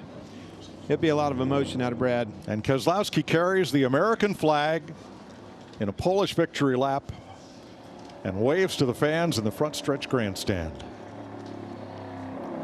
Brad Keselowski is just he's just a phenomenal asset when it comes to building a race team because of his knowledge.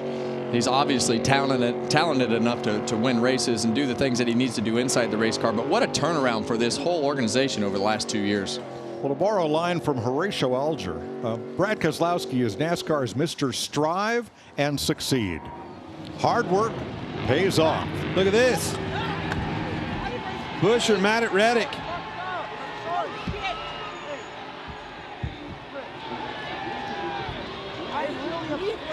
I know. What was that about? As soon as I knew it wasn't going to work, I tried to back out and I thought, the last thing I want to do is wreck your car. I can care less about mine. I'm sorry. I fucked up. I fucked up. It doesn't work for me. We don't have that sticker on the wheel right now. Huh? Need to be better. I don't have that sticker on my wheel. This means more. Need to be better. We've raced each other just fine for so long. Sorry. Well, we apologize for the language, but we understand the frustration. Buescher is saying, I don't have that sticker on my car, meaning the checkered flag, the win sticker that gets him in the playoff. Reddick said, the worst thing I wanted to do was get into your car. I'm sorry, I screwed up. Had himself in position 2 weeks in a row, too. Got it taken from him. That's a tough pill to swallow. I can understand the frustration.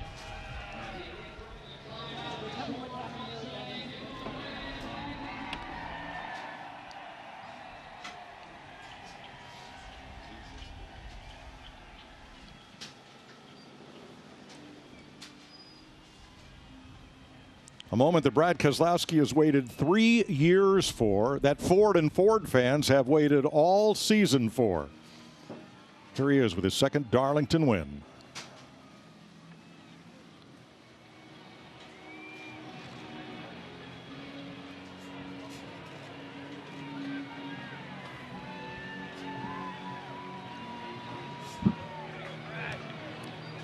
Finally. Regan? Well, Brad Keselowski ends a 110 race winless streak. You get your 36th career victory, Brad, but this is the first one driving for a company with your name on the side of it. How special is that? It's what a heck of a day. It's Darlington, so whether it's your first win, your last win, it's just a really special track. It's the history of NASCAR. It's as tough as it gets, and then that battle at the end with my teammate, Tyler Reddick, and we're just all laid it all out on the line. It was freaking awesome. I thought I couldn't get much better in Kansas. It did today. That was awesome. I'm so glad you guys got to see that. That was incredible. Thanks for being here. We did it. Just really great. 34 laps to go, Brad. You've mentioned that battle with Tyler Reddick. You lost control of the race at that moment. Did you think it was all over with at that point? I mean, it wasn't good. But I knew that I'd have another shot at it. My car was really good on the long runs. And when Tyler got underneath Chris, I knew I had another shot at it. When they made contact and I couldn't get by, I'm like, oh. And they must have got a flat tire. I don't know what happened. And we caught a break. We've caught enough bad breaks over the last, year or two. It's nice to catch a good one. Brad Keselowski wins on Mother's Day weekend in Darlington.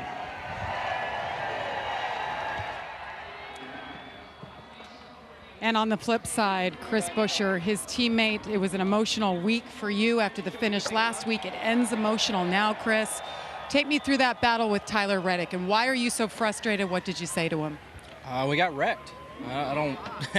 I mean, that one's clear as day. Don't need any cameras to tell us, but I don't know what to say. We raced each other really clean through the years. Try and be respectful about it, and thanks, Jack.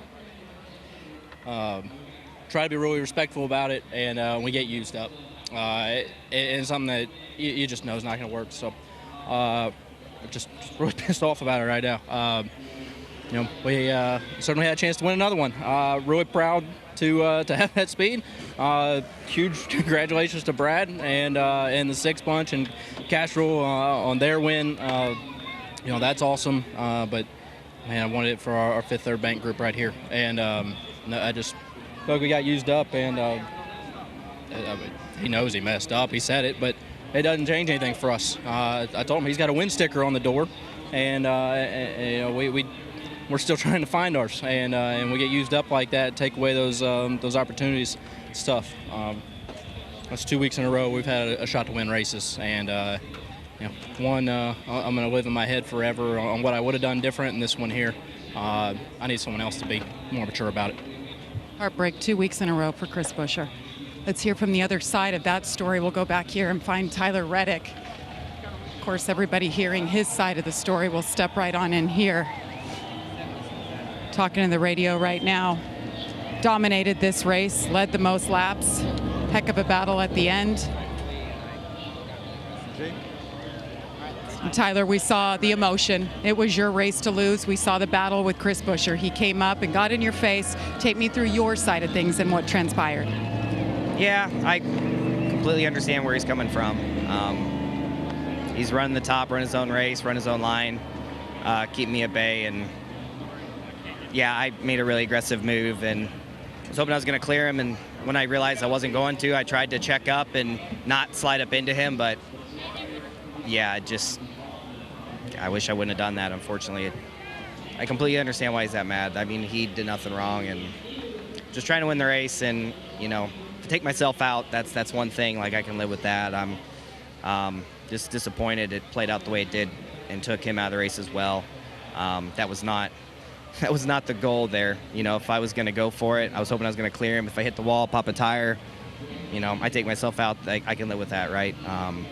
It's tough to walk away knowing I, used someone up and took someone out of took their chance away from winning the race. That's raced me really cleanly since it came to the Cup Series. So just have to work on that and I don't know, try and make some better decisions going forward. Thanks, Tyler. Let's go back to Regan.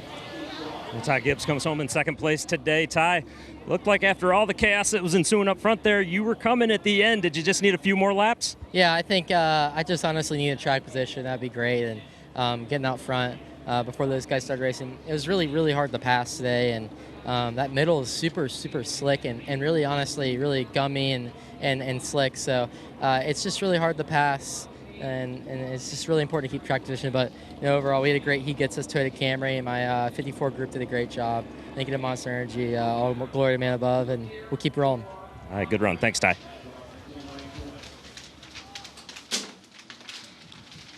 Daughters Autumn and Scarlett accompany their dad, Brad Keselowski, to victory lane on Mother's Day in Darlington. How cool is that? What a day. Jack Roush in victory lane with his partner, Roush Fenway Sports Group, the third leg of that triumvirate that own that team. 5 Fords in the top 10, so let's not worry about how competitive the Fords are this year. They are right there. Well, we've definitely got a three manufacturer battle on our hands now. We've seen it on a mile and a half. We've seen it on a wore-out, slick racetrack now. It's not just RFK this week, but we see the move here again. I understand when we talked about the 45 car was trying to drive in there far enough and slide up in front of Buescher to do the slide job, but he missed, as you heard him say when they were having their discussion. So unfortunate for those two guys, but I just want to say this crowd did not leave. These people appreciate Brad Keselowski and the things that he has done in this sport. They stuck around. They wanted to cheer for him, and what a great way to end a winless streak. Another heartbreaker for that Buescher. You see him going by the wayside right there, but putting RFK in victory lane with that guy. Busher had 3 of them last year. He was sat back and watched all that after moving over, putting his name on the billboard of that place. Now he's standing in victory lane with his partner Jack Roush. Pretty cool. NASCAR Race Hub weeknights, the All-Star Race next weekend on FS1 from North Wilkesboro. What a day in Darlington, one we'll never forget. Brad Keselowski finally goes to victory lane. Stay tuned for PBA Bowling, the PBA Playoffs quarterfinals. The Goodyear 400 to the Keyser, Brad Keselowski.